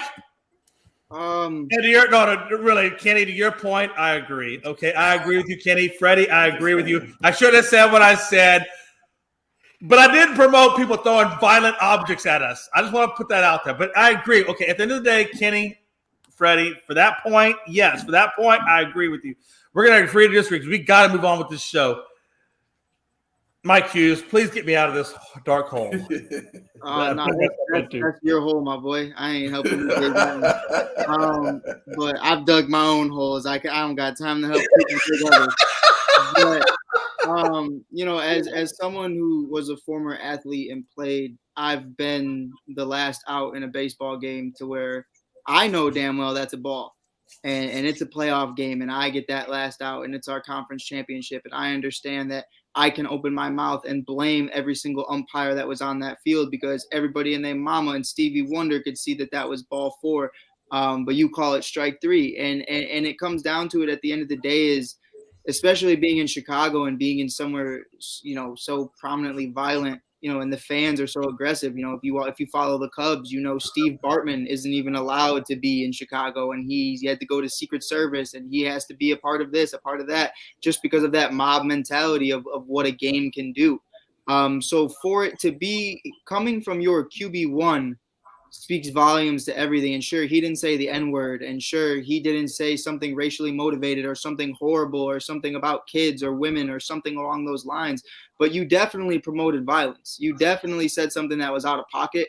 And I'm gonna hold you to that. I don't care if you're a man. Like, being a man and making mistakes doesn't give you the excuse to be an asshole. And it was the way it was said. If you watch the interview, he made it very clear that it was horrible what happened and it should never happen again. And it was a disaster and the fans need to be better. And then he brushed it off like, oh, we're talking about the refs, then it's perfectly fine. So it's different when it's not your guys is what I'm hearing. So I think at the end of the day, the only person that missed 20 of their completions was Dak. It wasn't the refs. The only person that had an interception during that game was Dak and not the refs.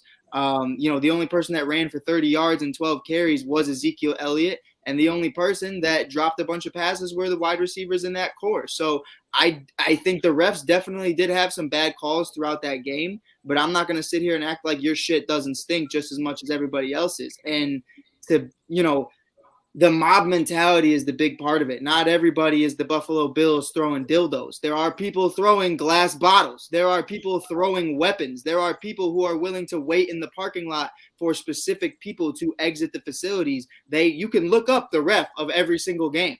you can look up who they are and their face. So there are people who have done it before, who have looked for refs, who have said, we're looking for this person, we're gonna find them.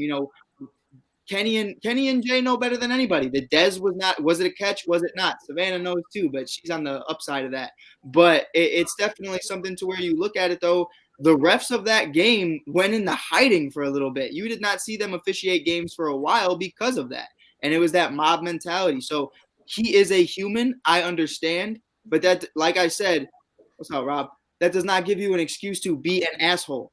And that's exactly what he was being. Now, if you just casually make the mistake and it's a heated conversation, it's different. But as Ray alluded to, you literally made every single case to why it was a bad decision and why it was bad and why it was negative.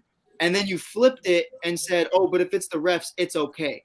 That's where it's different, and that's where it's wrong, is because he knew right then and there that it was wrong, and he said it was wrong, unless it's to the refs. And that's where it's different. You're a grown-ass man. That's not cool. Kenny, real quick for you. It's not even cool, but he didn't even own it at the press conference. At the press conference, he stood behind it. Right. What the But hell? Kenny, my question for you is, because I think Jay was actually, but Jay, you've talked a lot. So real quick. Read between the lines, okay? Read between the lines. The fact that it took 2 days to put out a response, and your response was on a tweet. Right. You didn't even have the balls to say it in front of anybody. Given Everybody gravity, goes on social media to make statements. So you're okay with it? I'm saying, like, we're not going to act like people. Yes or no? Everybody You're doesn't go on good. social You're media good. to make I statements. just want to hear if you're good with that. As given everybody goes on stature, social media to make statements and announcements. That's nothing new. So yes, I'm just looking for. All right, we're gonna move on to Savannah. We're gonna move this a little bit. We got a lot of NBA to talk, and I want Freddie getting mad at me. Savannah, give me your take. I think that people are selfish and they only really care about themselves. And I think every single person in the world is like that. Like, there's people that are good, but at some point in your life, like, you're gonna act like that. And I just think that's how he was acting and who he was being. He was really mad, like, about what happened. Like, yeah, you put the blame on a bunch of other people, and then you don't take the blame for yourself. And that's just how it is. People are selfish and they get mad and they get upset and they put the blame on other things and they literally don't care. And I think he was acting that way because he was mad about what happened. So right. I don't think he should have said it. And I know it took 2 days, but like, let me ask you a question, Savannah. Let me ask you a question. I'm going to ask you a question about what you just said. No, hold on. Time out. No. Let me ask her, because I'm going to get her fresh opinion on it. So I get the in the moment response. I get that. And I give him the pass on the in the moment response. Mm-hmm. Well, my issue of it is he had time, a lot of time, to go through the whole cleaning process, come back out on stage, get in front of a mic, and readdress it in a calm, professional manner. And he stood behind what he said. Now, how do you defend him coming back out in a professional manner and then redefending what he just said? How do you feel about that? I think that it's wrong. Like, I don't think that he should come out and defend that. But like I said, I think he was just. No, you can't just say what you think because he's not off the cuff at that moment. He's not off the cuff. I just don't think he cares. Like, I don't think he has exactly. Thank you, Savannah. He didn't care. He doesn't care. Like, he doesn't want to fix it. He's like not. He's not exactly. I agree with you. Never get fined for the stuff that they do, whether it's wrong or whatever. So he was mad that he doesn't care. And like, yes, he should have accountability. And yes, he should have exactly. Savannah. He doesn't care to fix it. He doesn't want to fix it. That's just what you think. Nobody knows that he was forced to. I also would just like to point, like Jay, kind of like what Savannah said, but to just kind of reiterate it. I get it. I hear what you're saying, but as someone who played, you kind of got to give him a little bit of credit. Yeah, you changed. For promoting violence? Nah, but Jay, let me tell you, and I'll help you out. But I can change my clothes, wash my ass, and do whatever, but that is not going to change the fact that the last 6-7 months of all my hard work. Exactly. It's not going to take me 30 minutes to not be pissed off. You're not going to necessarily be able to cool off in 10 minutes. Right. Like, I don't just change. Okay, so to that point, maybe he should have took a little bit longer before going in front of the whole world. That's media availability. You can't. Right. You only get a certain amount of time. If I'm in the shower, is the press coming in the shower? But no, Kenny, you only get a I certain know, amount They are. Time out. You only get a certain Kenny amount and of Mike, time that after goes the away game when he before you can't. have to have media availability. Right, but I'm gonna tell you, this what you're is missing. a perfect example. Right? This is a perfect example. Last night, everybody knows. We'll talk about it in a minute. The Lakers, Rob Vogel been. Can we get this Dallas Cowboy connection out of here? Hold on, but Hey, they did you're not. breaking Hold up, on, Freddie. Jay, Hey, hold for on. real. Freddie, you're They breaking did up, not Freddie. Hold on. They did not let Russ talk in the media availability. They held on to No, why? he left. He left. That's the difference. That's He not the left. same. Okay, you know what? Why are we That's probably even the best talking thing about this, that ever bro? happened. You don't even Because like what that, was Russ bro. going to do if he was winning that media? I hate What was that. he going to do? Right, but He was here's the part, and we got to advance this. He initially condemned it. Right. That's what I don't understand. That's where I agree with you, Ray. That's where I agree with you. This wasn't a Right, situation I where understand. it We was got it was that. the We first got that. statement. He doubled But then down you on can't it. He should have also doubled then down on it, tell but he me. apologized. Why But we he keep didn't. on But going don't back tell to me he that? got caught up in the moment, because in the moment initially he was against it. He was against it in the moment, and then he I realized, just know they're if talking about the Kyrie ref. said it, we'd still be talking about All it. right. Hey, listen, now guys. that At the end of it's the day, the ref, Ray, I get what you're saying. Ray, That's hold not on. a fair They're not going to moment. get it, Ray. Ray, we got to put a pin in this one. This Right. is a whole segment of another show because we could talk forever on this topic. We really can't. I think at this point, I think me and Ray are going to agree to disagree with what you guys are saying. I mean, this is where we have to leave it for right Hold now. on. Let's move on to the Real quick. NBA. Real quick, let me read the statement real quick. Man, that's crazy. He said, I deeply regretted the comments I made regarding the officials after the game on Sunday. I was caught up in the emotion of a disappointing loss, and my words were uncalled for and unfair. That's what he said. I get it, man, but it didn't write it, and two, it wasn't the moment because, again, you changed your position. You had a moment to process. That's where I So agree he wasn't with Ray. caught up in. So he wasn't caught up in the moment of saying that it's okay. I think, Kenny, my thing is this. To My put thing is violence this. out against the official. Again, I think hey, listen, guys. Hey, for real, we got to put a pin in this because we got a lot more topics to talk about, and I get the heat of it. I get it because I'm a Cowboys fan, and I get the heat of it. But we're gonna have to put a pin in this. I think this should be a topic. It could probably go for 2 hours. I really believe it's like to go for 2 hours.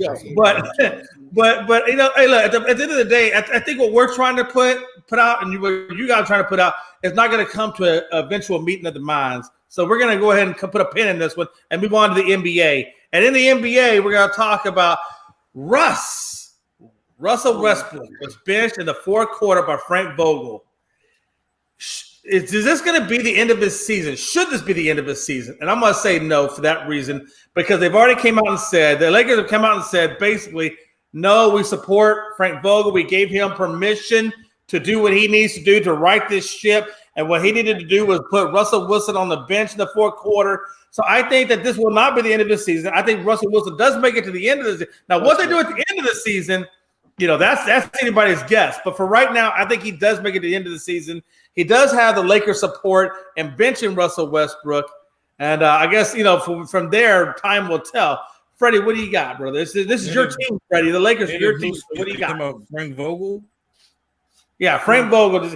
The question is, does Frank Vogel make it to the end of the season, given that he benched Russell Westbrook? My brother Randy in the comments. The way to get fired is when Anthony Davis get back.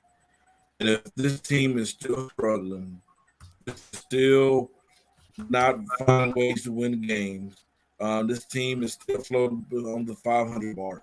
If they're still doing that once he get back, once after the trade deadline, if they make moves, whatever moves they bring in or whatever, then they will let people go.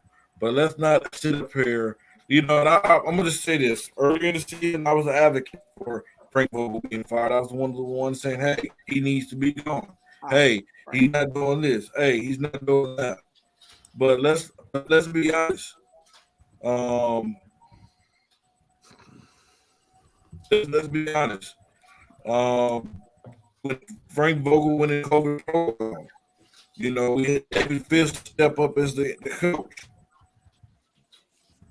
Dude, I don't know what you're saying, bro. Hey, Freddie.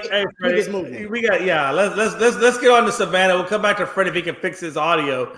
Savannah, Vogel, benched Westbrook in the fourth quarter, does it hurt his chances of making it to the end of the season? Free Brook. No, I don't think it does because, like you said, he had permission to do so. Listen, I stopped paying attention to the Lakers like a while ago at this point. So did I. Don't feel bad. Like, you got to be realistic. Like, I think he's going to make it, but I don't think he's going to make it past the end of the season. But he had permission to do that, so there's no reason as to why he wouldn't make it to the end of the season regarding that subject. But did he have permission from Bron? Dude.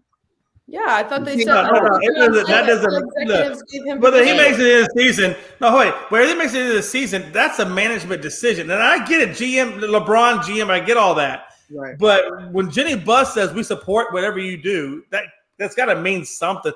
Or are we saying that Jenny Buss's word or Bron trumps Jenny Buss? Is Bron trump Jenny Buss? I don't know. You tell me.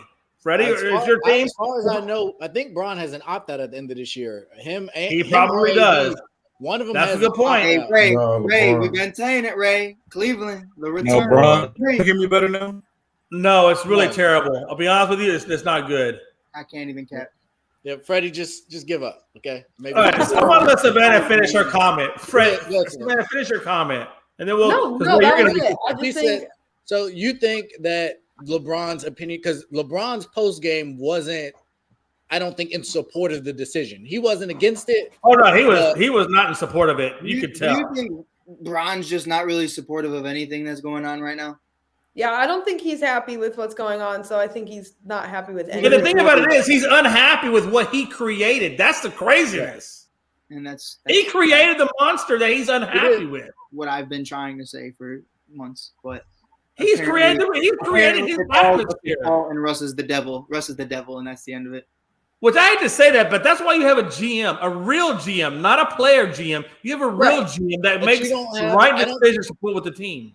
But that's the same thing in Brooklyn. Like those titles are absolutely only. When you have generational all-time talent, you like get those who they titles want, don't really matter. Like you do, especially. So they already came out and said that Steve Nash isn't the coach. That they're the coach.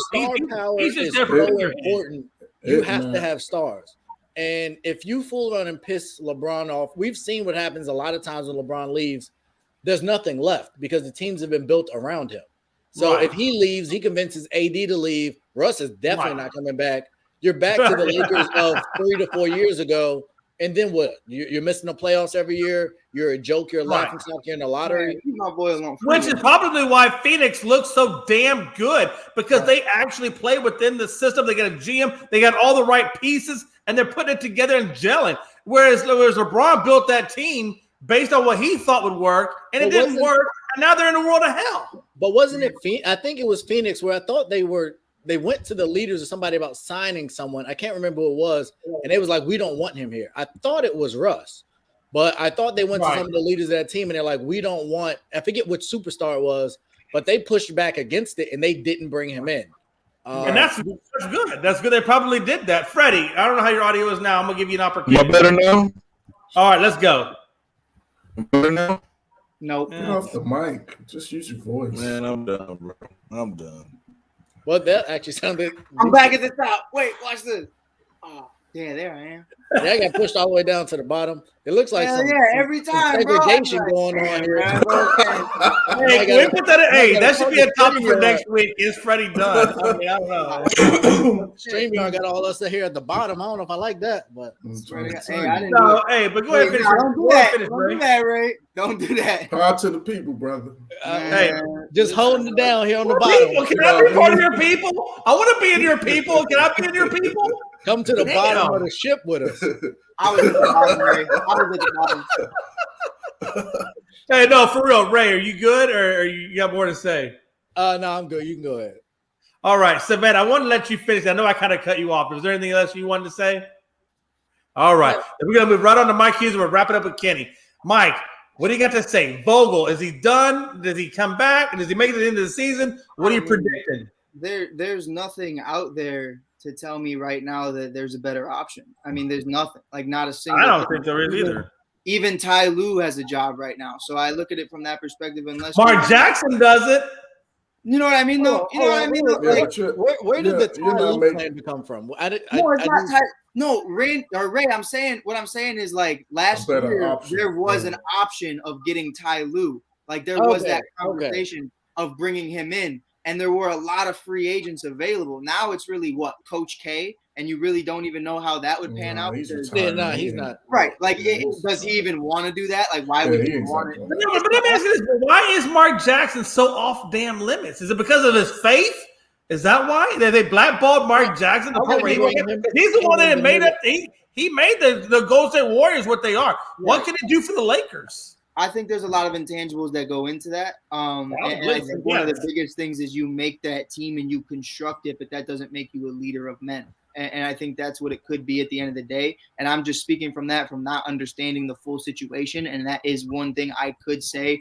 I don't know how players perceive him and his words and how he speaks in the locker room. I've had guys who constructed amazing rosters. You know, they put me as catcher. I'm left-handed, but it worked. You know, I've had great guys. But when you asked for a Me too, Mike, my man. you know the vibes, Kenny. I'm rocking with it. But Hey, Mike, you back here in the basement with us. Welcome. you know what, brother? Hey, I never left, bro.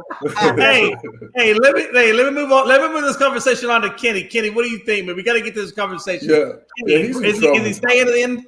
No, he's in trouble. Once You think he gets fired?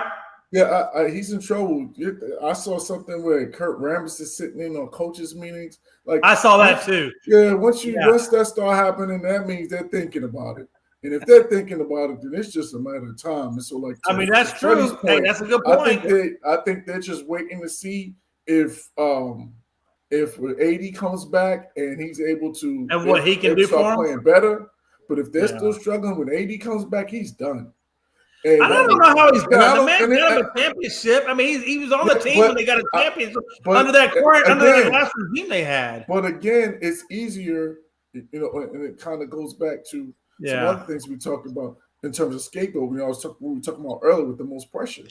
It's easier to get rid of the coach than it is to get rid of the players. Oh, I get that. Yeah, absolutely, it is. Stuck with Westbrook. You can't do anything with Westbrook. You're not trading LeBron. You're not trading AD. All those other secondary pieces are not really marketable in terms of bringing you any assets. And Frank Vogel had absolutely no power as to who they brought in, did he? Like, he had no idea. He had to that point, you got Fizdale on that bench, who I believe has been with LeBron even in Miami. So I think there's an opportunity. He had an have that opportunity good relationship. And there were reports he was like game to game, which is just nuts to put out that kind of report. I guess the question I'm asking is, did LeBron kill Frank Vogel's career? Yes. No. I don't know about his career. No. But I mean his career with the Lakers. I'm talking about with the Lakers. Did he kill his career with the Lakers? No, because he didn't kill his career. He made it hard. He made it a challenge for him. But he didn't kill. He made it more than a challenge.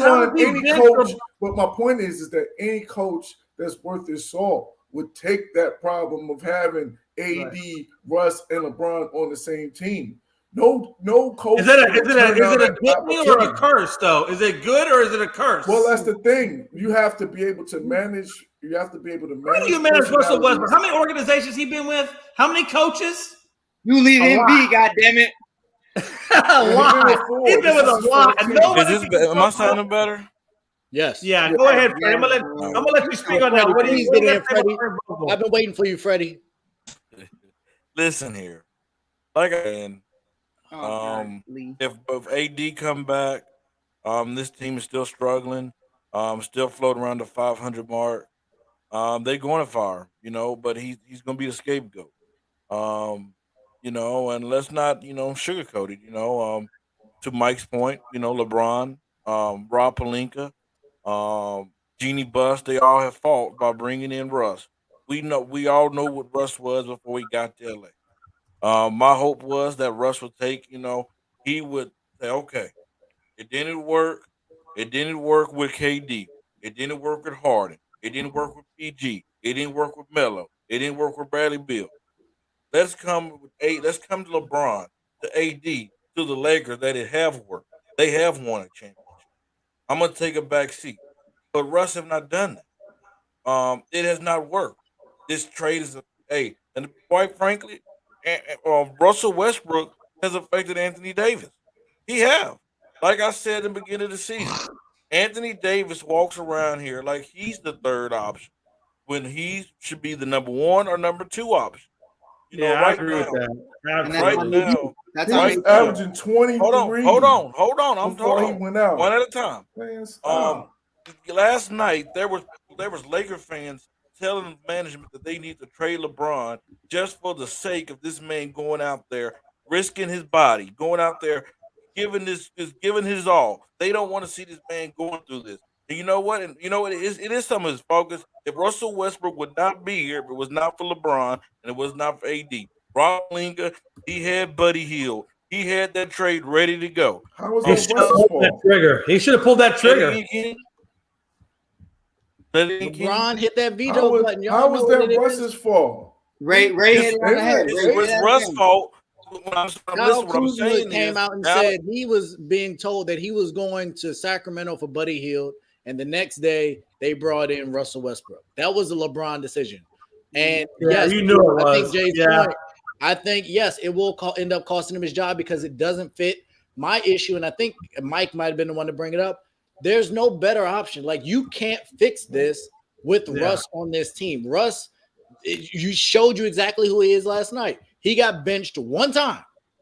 We talked about somebody making a mistake one time. He got benched one time. And Russell been showing his ass for years. The writing's been on the wall because the game before that, he only played 3 minutes in the fourth quarter.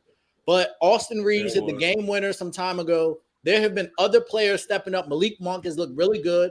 Russ has been the problem, especially down the stretch. I got league pass. I watch almost every Lakers game. I've seen too many times where the Lakers battle all the way back and Russ shoots a bad shot or makes a bad turnover, and then the team runs away and they lose by 6 or 7. It All right, let me ask you a real quick question. often. Let me ask you this question. Let me ask everybody this question. I'm asking this to everybody, really. Do you think that Jenny Buss is the issue? And I say that to ask you this, to ask this. It took Magic Johnson to put out a tweet for her to start having board meetings and confront Vogel about this. Do you think that Jenny Buss should have sat down and said, you know what? Let me put my GM in action instead of letting LeBron call all the shots? I don't know. Do you think that she has some capability in this? Jay, first off, how the Lakers are run, Jeannie Buss, was not a problem. Okay, I'm asking, does she have culpability in it? No, Jay, I'm trying to tell you how it's ran. Actually, if you know Jeannie Buss right now, she has promised that she'll stay on the business side of things, on that side of things, and that's why she have Kirk Rambis. That's why they have Rob over there running the basketball. So it's Kurt Rambis then that allowed LeBron to do LeBron-like things. Let's not sit and act like when you don't have a player like LeBron that you're not going to let them make decisions. Every team in the NBA makes decisions. I guarantee you. Hold on, Ray. Okay, I get it. So when they're trying to get his nation into the ground. Hold on. Let's not sit up and act like they don't make the decisions, though. And he said that he wants they James Harden. That's they what Brooklyn do. They get James Harden. But I'm on Freddie. I'm on your side just for clarity. But your connection's a little shady. It's cowboyish again. Hey, Ray, be nice. Garbage. A little bit, Ray. Just a little bit, okay? I still got a very open wound right now, Ray. Just be a little bit nice. That's all I ask. Can I finish my point? Every time I get in the middle of it, I get interrupted. Can I finish my point? Go ahead. I didn't even know you had a point, but okay, go ahead. The problem is, and like I said, it starts with LeBron. It starts with Jeannie. I understand because without Westbrook, it won't be there. Westbrook will not be there. All right. Freddie, we got to get you a new mic, Freddie. Oh, okay. I didn't know because you stopped. But now, since we're this deep in the season, the trade not work. Russell Westbrook has not sacrificed for this team. And he is the one that has to sacrifice. He's the one that comes in the games. At times, he's still chasing numbers. And you can't chase numbers on this team. This dude is literally almost about to average another triple-double on this team. A triple-double on this team. That's a problem. But I think Russ is kind of in that phase where we saw Melo, we saw AI. We've seen a lot of people go through it where you got to reinvent yourself or become something different. And it's a hard adjustment to make, but because he sees himself as the guy that's getting paid $40 million a year, that's averaging triple-doubles, that was on the NBA 75-year team or top 75. He still is that. But what he is today, based on his ability to shoot, his decision-making as a point guard, and his lack of athleticism and finishing around the basket, he's not that guy anymore. Right. But somebody has to be able to come to him and Melo sat out a year. Melo sat out the year, and it took him going to Portland to embrace, I'm a different guy. And I think if Russ could get to that, I think he could be a valuable asset. But somebody has to have that conversation. Well, I think that's the Lakers' position right now. That's what they're doing. Right. Is putting them on the bench. Like that's the sign to him that he's going to have to reinvent himself. Here's my thing, though. As long as they keep benching him, that's going to be the answer. You can tell. What was the answer a long time ago? I was going to say, any coach will tell you, the quickest way to get a player's attention is to sit there behind him. I get it. Why wasn't that like done like a while ago when we knew he had $44 million? Reasons why he makes I get it. I get that too, Mike. I get it. But Jay, here's my biggest thing, and it's a point I've been saying to Lakers fans all along is, especially with the AD stuff, you get rid of Magic, you get rid of the guy who drafted everybody, and you really didn't make. I say it about the Bears all the time, getting Khalil Mack. You didn't steal Anthony Davis. You gave away everything and banked on it working. And let's be real, it wasn't working to that point until they shut down for 6 months because of COVID. AD got the rest, Bron got the rest, everybody got to regroup and come back healthy in a bubble atmosphere where Bron would thrive and where all these other guys would thrive. And not that they didn't earn that trophy, because they did. But, would Bron have been healthy at the time? He wouldn't have. Would AD have been healthy at the time? He wouldn't have. And that's a fact. That's a statistical factor where AD was not healthy when the playoffs would have originally started. And now you're looking at it from the fact that the rest of the guys that the original GMs brought in, Kyle Kuzma and so on and so forth, the only guy really left is Taylor Horton-Tucker, and he's not performing well, and he's a second-round pick. And he's on the trading block as well.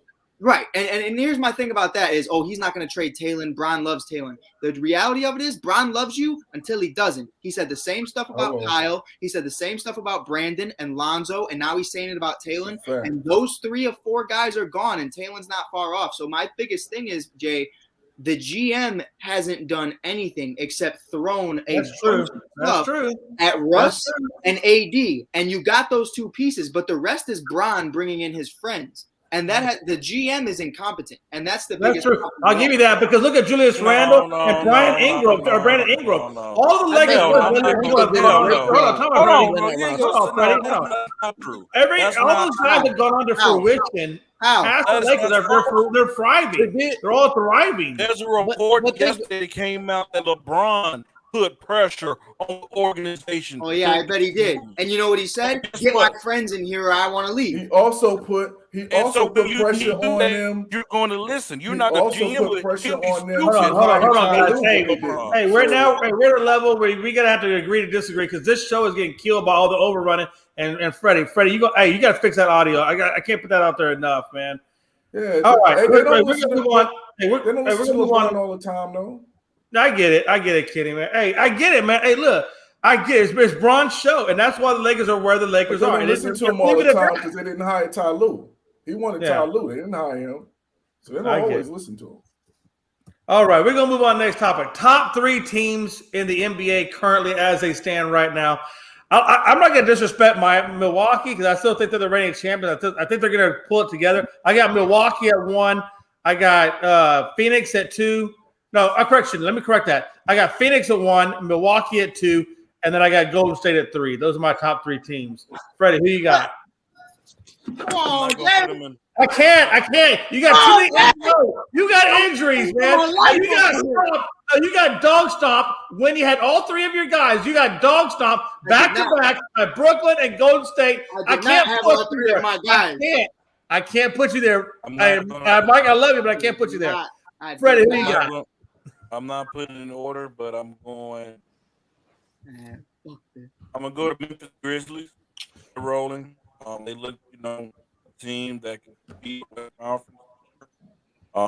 They move on Morant. It's time to put him in the MVP conversation, by the way. Then I'm going with the Phoenix Suns. They've been very consistent this year. Coming off that finals run and still always be one of the best teams in the Western Conference Final. The best.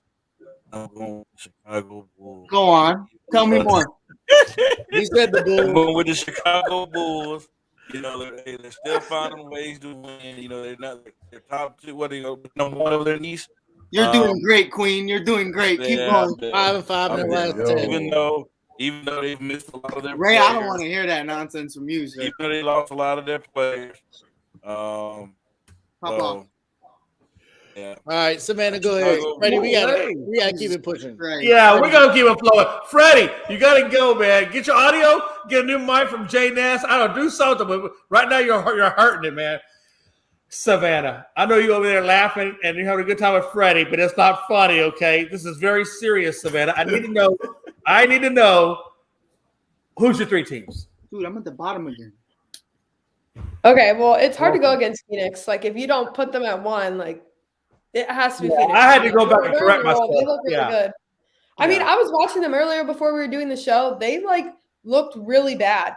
Like, they were, like, 0 for 8 from three-point range or whatever for a while. And they still came back and won tonight against a team that has literally been cutting off every single win streak in the NBA. So I think the Suns are first. Gold State, they're kind of like, I want to say they're one of the best teams. They had the best record, but they've been like kind of like off a little bit recently, but I still have to put them up there.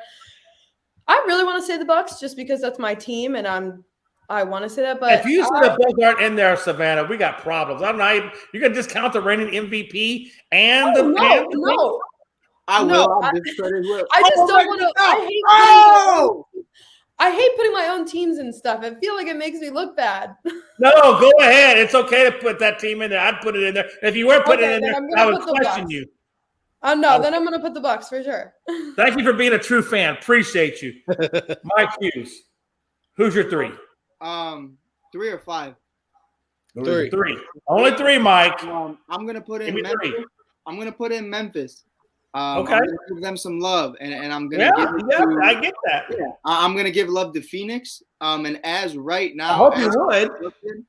I'm going to give love to Dallas.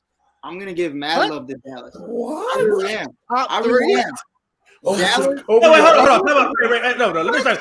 That is a hot. No, that's a hot take. That is a hot take. That's a hot take. Mike Hughes just gave a hot take. Those are the 3 best teams. Those are the 3 best teams right now. Mike Hughes just gave a hot take, and he's going to tell us why he's got the hot take. Mike Hughes. Hold on, Mike Hughes. 2 of your teams we obviously agree with. The third one, Dallas, we kind of are discombobulated. Could you just talk about Dallas and why they're in your top 3? No, we're not discombobulated. I've watched totally Dallas. Disagree. I watched Dallas beat the Bulls after a 9-game winning streak. I watched them beat the Warriors. I've been watching them dog these teams. I've been watching them play really great basketball, and this has nothing to do with how they're going to be finalized and how they're looking the long longevity of it. But we do this week by week. And right now I'm looking at them. They even lost. And that's why I have Phoenix at 2 is because of the simple fact that they lost to Phoenix today, or it was yesterday. And I do think, though, I've been watching them go on this little run, and they've been knocking out big head guys. And Luke has been calling game, and guys have been playing their role at a very efficient rate. I think, as of right now, the way they're playing great basketball, and I think it's getting very overlooked. I'm looking at the Bulls. The Bulls are dismantled. The Bulls, Lonzo Ball is going to miss over a month. Kevin Durant's going to miss over a month. Zach LaVine's day-to-day. There's a lot of things going on. I love Milwaukee, but Milwaukee's always been more of a silent killer. They just kind of do their thing. They're never really – So you really can't overlook them, though, because they are that silent killer. It's definitely never an overlook, but it's definitely not that they're overshadowing the league. Like Memphis, what they're doing right now is overshadowing. That's pretty big, Mike. I'm not going to say, hey, look, I want you to say what you're saying is pretty big to put Dallas over Milwaukee. That's a bold statement, bro. That's why it's a hot take. That's why it's a hot take, though. Yeah, I have it for this week, and not the longevity of it. I think obviously if I do top 3 teams throughout the you better say more than just 1 week behind that. If you're gonna say so, if you're gonna put Dallas up there, you better give me more. At least give me Dallas 2 weeks. Dallas has been hot. 2 weeks. I mean, they are 8-2 in their last 10 games. So they're vibing. All right, I'm gonna let you stick with that, Mike Hughes. That's, like I said, that's a hot take, Mike.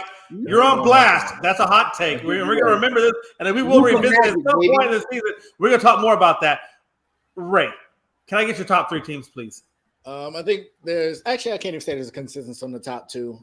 So I'll do my 3 for right now. I got Milwaukee, I got Phoenix, and I got Miami. Miami's been playing really good ball. They've had injuries a lot of this year. They're finally starting to get everybody back. Tyler Hero might be in the rankings for comeback player of the year after he had a great year before last. But he's been phenomenal for them. Too much they're playing really well. I'm sorry, what's that? Oh, I said my Milwaukee boy, a little too much Henny last offseason after that little finals run. I think he's Yeah. You know, he got a little full of himself, but he's come back and he's playing well. Milwaukee's another one that they haven't. I think they've only had their three together like a handful of games all year. Yeah, Giannis is still doing Giannis things. It's not getting enough credit. Middleton's played pretty well. I watched them just destroy Golden State the other night. So I believe that they are still the class there as well. Golden State even above Phoenix, correct? Above Phoenix. Phoenix is in my three. Phoenix is my other one. No, but I'm saying, but do you put Phoenix? I mean, do you put Milwaukee above Phoenix though? In terms of Phoenix is my one. Phoenix is your one. Okay, my one. Okay. And Memphis is there, but I think they had a nice run. I think we'll see if they can maintain it. They would definitely be in my top 5. Golden State got to figure out that rotation. I think Jordan Poole has suffered with the return of Klay Thompson, and it's great that they're trying to force feed Klay. Right. And that was what me and Ray were afraid of. We've been talking about that for a long time. Like Kuminga's been playing really, really good for them, but Jordan Poole's kind of lost himself, and it kind of sucks to see that because he was playing really well. So I think they got to figure it out. And Draymond's out, and he's a lot of the engine, and he gives them a lot of defensive credibility. So I think they got some work to do as well. But those are my 3. Okay. I think I like the Memphis. You know, I can see Memphis sneaking into my top 3 if they're not careful because they are, man. They're it's a very anomaly with that team because if John Morant's out, they can still win. That team can win with key parts out. Is my point, and they're scary, man. I'm telling you, that's a scary team going into the playoffs. Yeah, okay, Kenny, who you got, brother? I got Phoenix, Memphis, and Dallas. And I'm torn on this third team. I hear you. Because that whole Golden State thing, I was gonna put them in, but that 5. I looked at 5-5 in the last 10 games, so they kind of been struggling since Klay came. Like, it's definitely not Dallas. Dude, come on, Kenny. I'm gonna go Brooklyn. What? Because at the end of the day, when it's all said and done, when it's all said and done, and everybody's strength. I still think Brooklyn has the most talent of any team. And where's the Bulls? Man, don't worry. Hey, listen. Hey, Memphis gonna play Brooklyn. They got to play Brooklyn. How we got you tight and you ain't pick your own team in the top? Because 3. we're not talking about longevity. We're talking about right now. We're talking about Kevin Durant. Hey, I'm glad you said that though, Kenny and Mike. I'm glad you're responding to it because let's what? Right now we're gonna move into the next topic, and that is Chicago Bulls a contender? You leave me. And I'm gonna say this. Let that man go first. Hey, listen. Let's be honest. Zach LaVine is out. He's day-to-day. Ball with a meniscus tear. Listen, I've had my knees scoped twice in my life. And I will tell you, you never come back the same way twice from a scoped meniscus. If you don't know, the meniscus is the cartilage in between your femur and I forget and the ulna and the radial, whatever that thing. But it's the cartilage. It's the cartilage in the kneecap. And if you don't have that shock absorber, or if that shock absorber, depending on what they did, they could have either removed it or sewed it. I don't know how they did it, but however they did it, you never come back the same way twice from a shock absorber as you did going into it. And I know everybody talks about the ACL, the MCL, and the PCL, but the one thing they always forget about is the meniscus, and that is just as important, if not more important it's more important than the Achilles tear. I'm telling you, it's very vital. So I hear you. I'm just saying, your boy Bonzo, he ain't gonna come back the same way twice. Jay, it is his MCL though. No, I read it. I read the report. Go back and reread it. It's on the meniscus.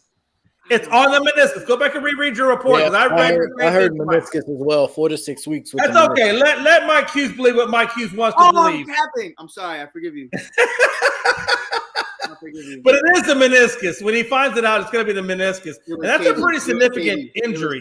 KD was his MCL. But yeah, I know. It's okay. I appreciate you throwing your 2 bits in. You let me be great. I will let you be great. But no, hey, listen though. But that's a pretty significant injury. So with Chicago, you got, I don't know, man. they've beaten Brooklyn. They've lost to Brooklyn. They've been destroyed by Brooklyn. They've destroyed Brooklyn. They've lost to Houston. I mean, Chicago's they're good against some of the weaker teams, but they're not so good against the stronger teams. In the long haul, they're not, Mike. They're not. And I think at the end of the day, I don't think we're going to be talking about Chicago come NBA Finals. I'm just going to put that out there. That's my hot take. I don't think Chicago's in the NBA Finals. I think they're a good team. I think they make it to the playoffs. I think they go maybe first, second. I think they make it a second round. But I don't think they make it past the second round. I think they get the second round and done. That's just my take on it. Savannah, you're probably much smarter than I am. What you got, girl? Okay, are we talking about are they legit contenders for the finals or just like in Girl, general what you think? right now? Oh, Savannah, let me give you a little update. Yes, we're talking about contenders for the finals. No, we're talking about contenders. Who's contenders? They expect nothing less than the finals from these guys. I don't know why, but it's finals or bust apparently. It's finals or bust. There's no listen. The pipe for the alternates is in the ladies' room. Okay, Goose. The pipe for the alternate is in the freaking ladies' room. That's crazy, bro. But hey, but the Lakers need time to gel, right? Are they a contender for the finals? That's crazy. That's all we're talking about, Mike. We don't care about that. No, I think that they could sneak into the playoffs. I just don't think they're going to be that team that makes the finals. I think that once they get healthy, that they're going to look really good. They have a great offense. They just need to work on their defense. Yeah. Okay. That's a good point. Mike, I'm going to let you defend your team, Bubba. Finals or not? I'm really finally you ain't picking this as top three. And here's where it's crazy. I know, me too, by the way. Me too.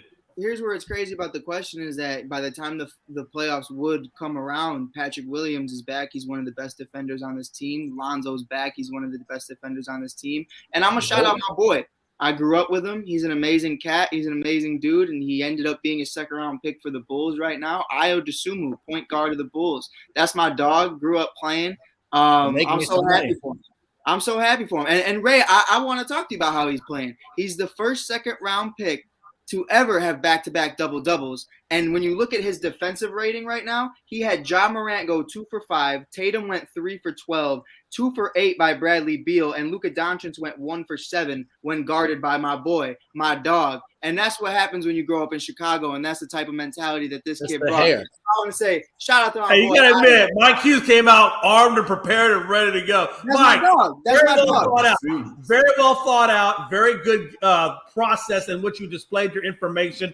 Mm-hmm. Kudos to you, and that's very believable. And I like that. But did you answer the question? I think they could. No, he did. I think he did. I think you said they are contenders. No, right. Did you say that? Are they contenders, Mike? Yes or no? Yeah, I think they are. I think at the end of the day, there you go. They're in first place, aren't they? Hey, listen. If you said yes, I'm gonna go with your answer. If you think they're contenders for the finals. What do you defend contenders like guys who are in the conversation? Oh my, come on now. What is the Raptors had the one? I don't know, man. What are we defining? How are we defining it? You know what I'm saying, Mike? Let's not play semantics, Mike. We're not playing semantics. Yes or no? Do they make it to the finals? That's the question. Yes, I think they can. They're contenders. Okay, that's it. Okay, that's your answer. I get it. We're gonna move on now. Ray. Contenders to the finals, yes or no, and why? No, I think I've said this all year. I think the East is better than the West. I think there's a ton of teams between when Brooklyn gets better. You got teams like the Knicks, Pacers, and Hawks that aren't even in playoff contention because of a lot of the other teams. I think Miami's going to be there, Milwaukee will be there, Brooklyn will be there, and that's a heck of a gauntlet. That if they got people out this long, they're going to drop down in the standings. And so they have a tough 2 to 3 teams that they would have to go through to even get to the finals. And I just think that's an uphill battle that they're not there yet. Levine and Alonzo, I don't know what they'll do in the playoffs. DeRozan, they play Milwaukee next. That's a loss right there. So if they lose to Milwaukee, that drops them down from 1 to 2. God, Jay McLovin, if they beat Milwaukee, you turn off your phone, bro. Turn off. Hey, I will answer your phone call, and we will have a good conversation. I will let you have your bragging rights because that's just the kind of guy that I am. I'm a stand-up dude. Hey, just know Alex Caruso with the headband coming for the league.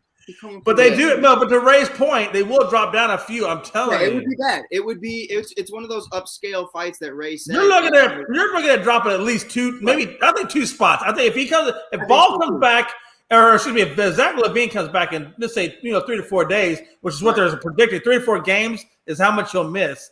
They may drop down. I predict they drop down at least 2 spots. But you look at the Nets being the same thing though. That's true. They very well without KD. They could drop. They're tried. They're proven. I think if you are Chicago and if you run into a Miami in the first round, even if you have the full round and go against a Philly, I don't think there's a good matchup for Embiid there. Vucevic is not the answer. With their ability to shoot and play defense on the wing, if they could ever move Simmons, Philly can really, really do some things. If they can get, they have to move that dude. Daryl Morey is just an idiot. Some of the stuff he's turning down. Oh, did you see what happened? No, wait. Did you know what Daryl Morey came out and said though? By the way, since we're on the Morey subject, he came out and says his Embiid is playing so well that he's going to drop the asking price for Ben Simmons because of it. So now I haven't seen it. So now would they revisit the 2 first rounders that he passed up on? I've seen some proposed trades that I don't understand why they haven't taken either of them. Exactly. I'll take a bag of chips and just a ride home. Like, that's cool with me. But I know Sacramento had sent a crazy package that I thought would be great for them. It was Buddy. Absolutely. Well, it would be better than what they're probably gonna get for him, which is probably gonna be less than what Sacramento was offering. I didn't like that deal. The one that they're giving up Tobias in that deal. I don't think they want to. No. I guess.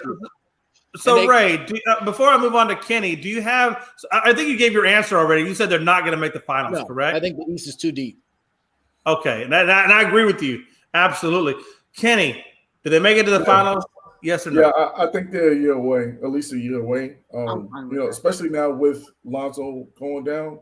And he is having surgery. I just looked it up. He is having surgery. He's gonna have surgery. He's getting arthroscopic so on it. It's 6 to 8 weeks. Oh yeah. So the rehab on that is crazy. Into March. So that's well into the second half of the season. Maybe it gets back just right before the playoffs start.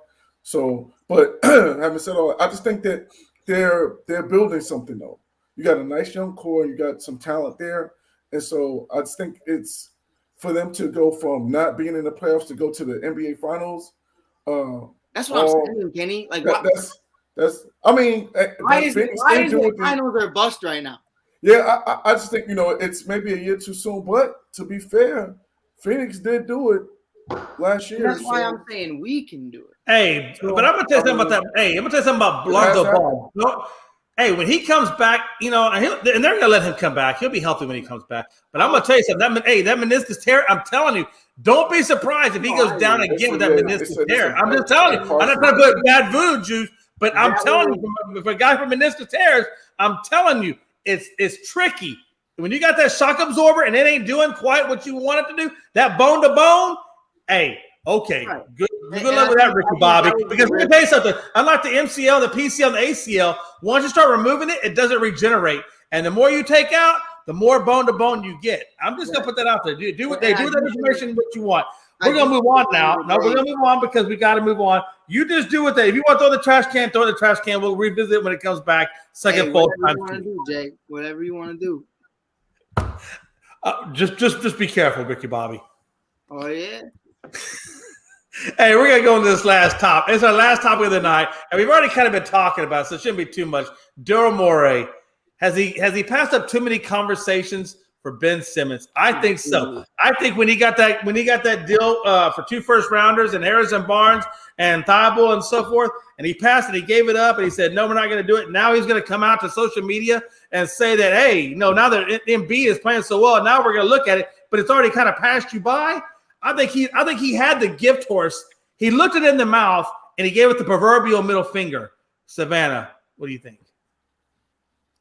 Honestly, I can't really talk on much on this because I feel like I personally don't really pay attention to the trade like right now. So I feel like anything I say would just be like BS. All right, we'll skip you. All right, we'll skip you. Mike Hughes, what you got? I hate Ben Simmons. I hate it. But did Daryl Morey, did he look a gift horse in the mouth and pass it up? I hate Daryl more. I hate him more because it's a conversation of this kid's personality is shit and he's not on the court. So it's you're looking at his stock like he's some almighty god, but at the end of the day, the kid won't shoot and the kid doesn't want to do this and the kid doesn't want to do that, even though he can. And your stock is so high. You're not even going to get you're not even going to be able to trade Bron for the things that this man wants for Ben Simmons. Like, that's just the reality of it. No one's giving you 5 to 10 first-round picks for LeBron James, and no one's giving you 5 to 15 first-round picks for Ben Simmons. It's just not in the realm of possibility right now. What did he ask for him?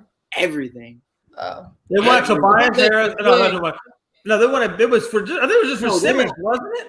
The Kings gave Buddy Hield and a couple other role players. Thibault. They wanted Thibault. It was Thibault and Ben Simmons. And 2 first-round picks for Tobias and Ben. But at the end of the day, if I'm Sacramento, I don't like that either because Tobias's contract is dog shit. So they were really trying to help him. And what Daryl's trying to do at the end of the day is get Tobias's contract off, because where he messed up was staying with Tobias instead of Jimmy Butler. That was the big problem, and that's where everything's going right now is, and whose fault is that? Is Ben and Mike Brown. That's on them because they didn't like Jimmy. And at the end of the day, both of those guys, Mike Brown's gone and Ben's on his way out, and the one that's been to the NBA Finals since the immediate year after is Jimmy. And I think at the end of the day, honestly, if you can get someone like Siakam or someone like CJ McCollum or someone like that, just take your L and hold it with pride because you're not getting anything better than that. You're not getting Dame at this point, and you're not. They're not getting Dame. There's no way they get Dame. There's no shot they get Dame, and because Portland does not want to take on the money of Tobias Harris because they're already trying not to pay Dame. They're already paying CJ. They're already paying a bunch of guys who are hurt and unproductive. So I think he's screwed no matter what he does, and I think he did this to himself because it all started with Jimmy. Yeah, I agree with that. That's a good assessment. Ray, let's move on to you, man. How do you feel about, do you think Morey, obviously is asking more for too much, and has he passed up the best deal he's going to get for what? Absolutely. I forget where he was with what he could have got in the James Harden deal and some other deals. He's just an idiot. He thinks he's smarter than everybody. He's put his team in a bad position. He's having Embiid, and it's great that he got 50 in 27 minutes. But the rumors getting out is going to cause friction. Like, either make the trade or shut up. But having this stuff comes out when your team is battling. And I got to give Philadelphia a lot of credit, the players, because they just keep playing.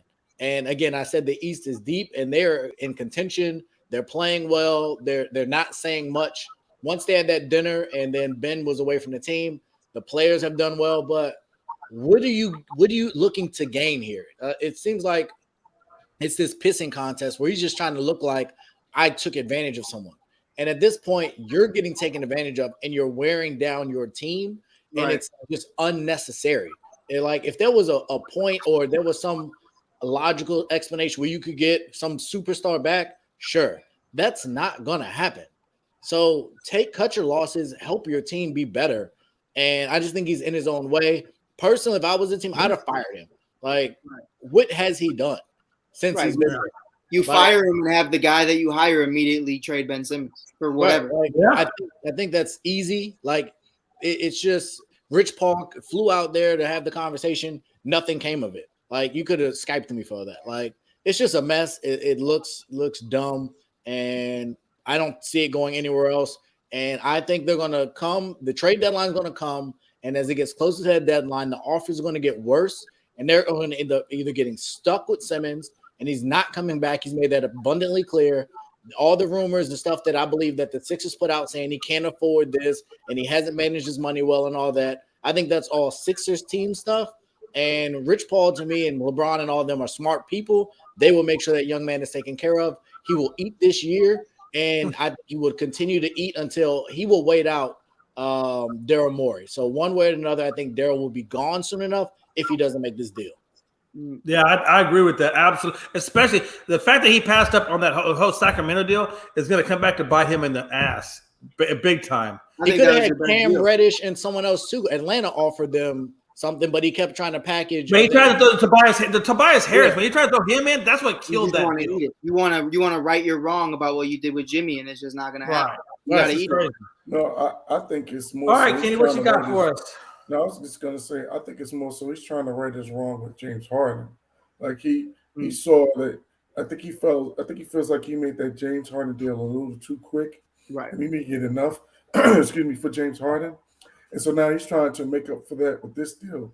And the ship has sailed. Like, it's too late for that. Like you and honestly, Kenny, to your point though, like the original plan was bring in James Harden and then buy out Derrick Rose, and I think at that time, I think they go to the finals with that squad for the Eagles. he should have took the Philly deal.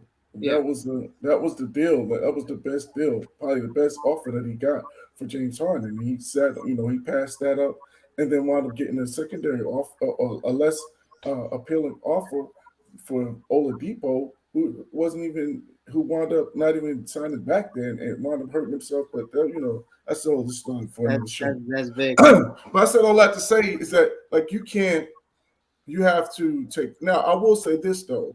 I'm not really a fan of that proposed deal with Sacramento because to me, you're just getting another version of Ben Simmons to me, like Buddy and Harrison Barnes. Oh, okay. But I think Buddy's.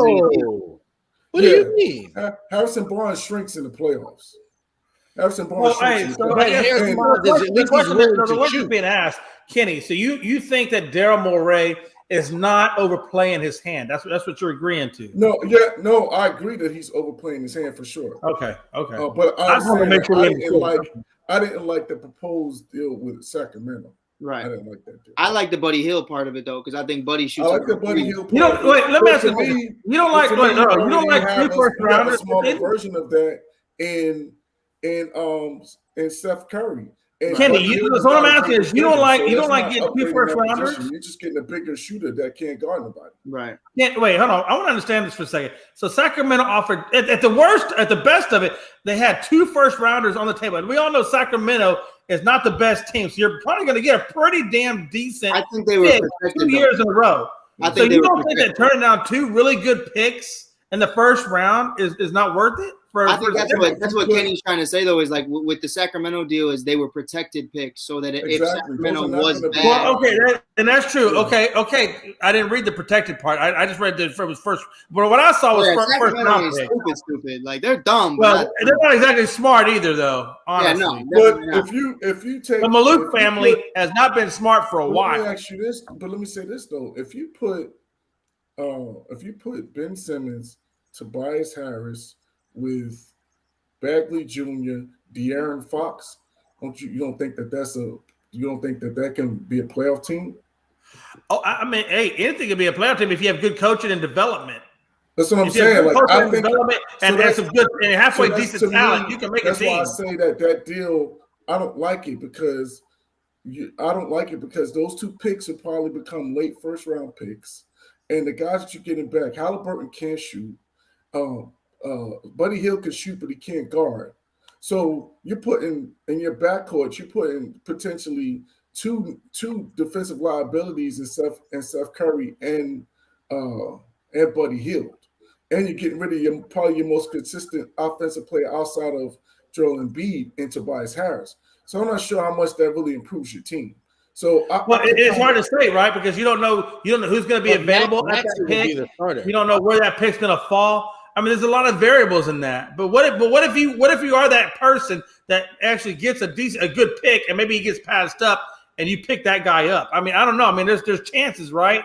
Versus Ben Simmons, who or like you said, I mean, nobody who's going to give up anything? I would take honestly, I would take CJ McCollum. Well, you would, but are they going to offer him? That's the point. Are they going to offer him? You see what I'm saying? Nobody's offering what we think would be good. No, I understand. I'm just saying. We're just talking. We're all talking. Chicago will take Ben.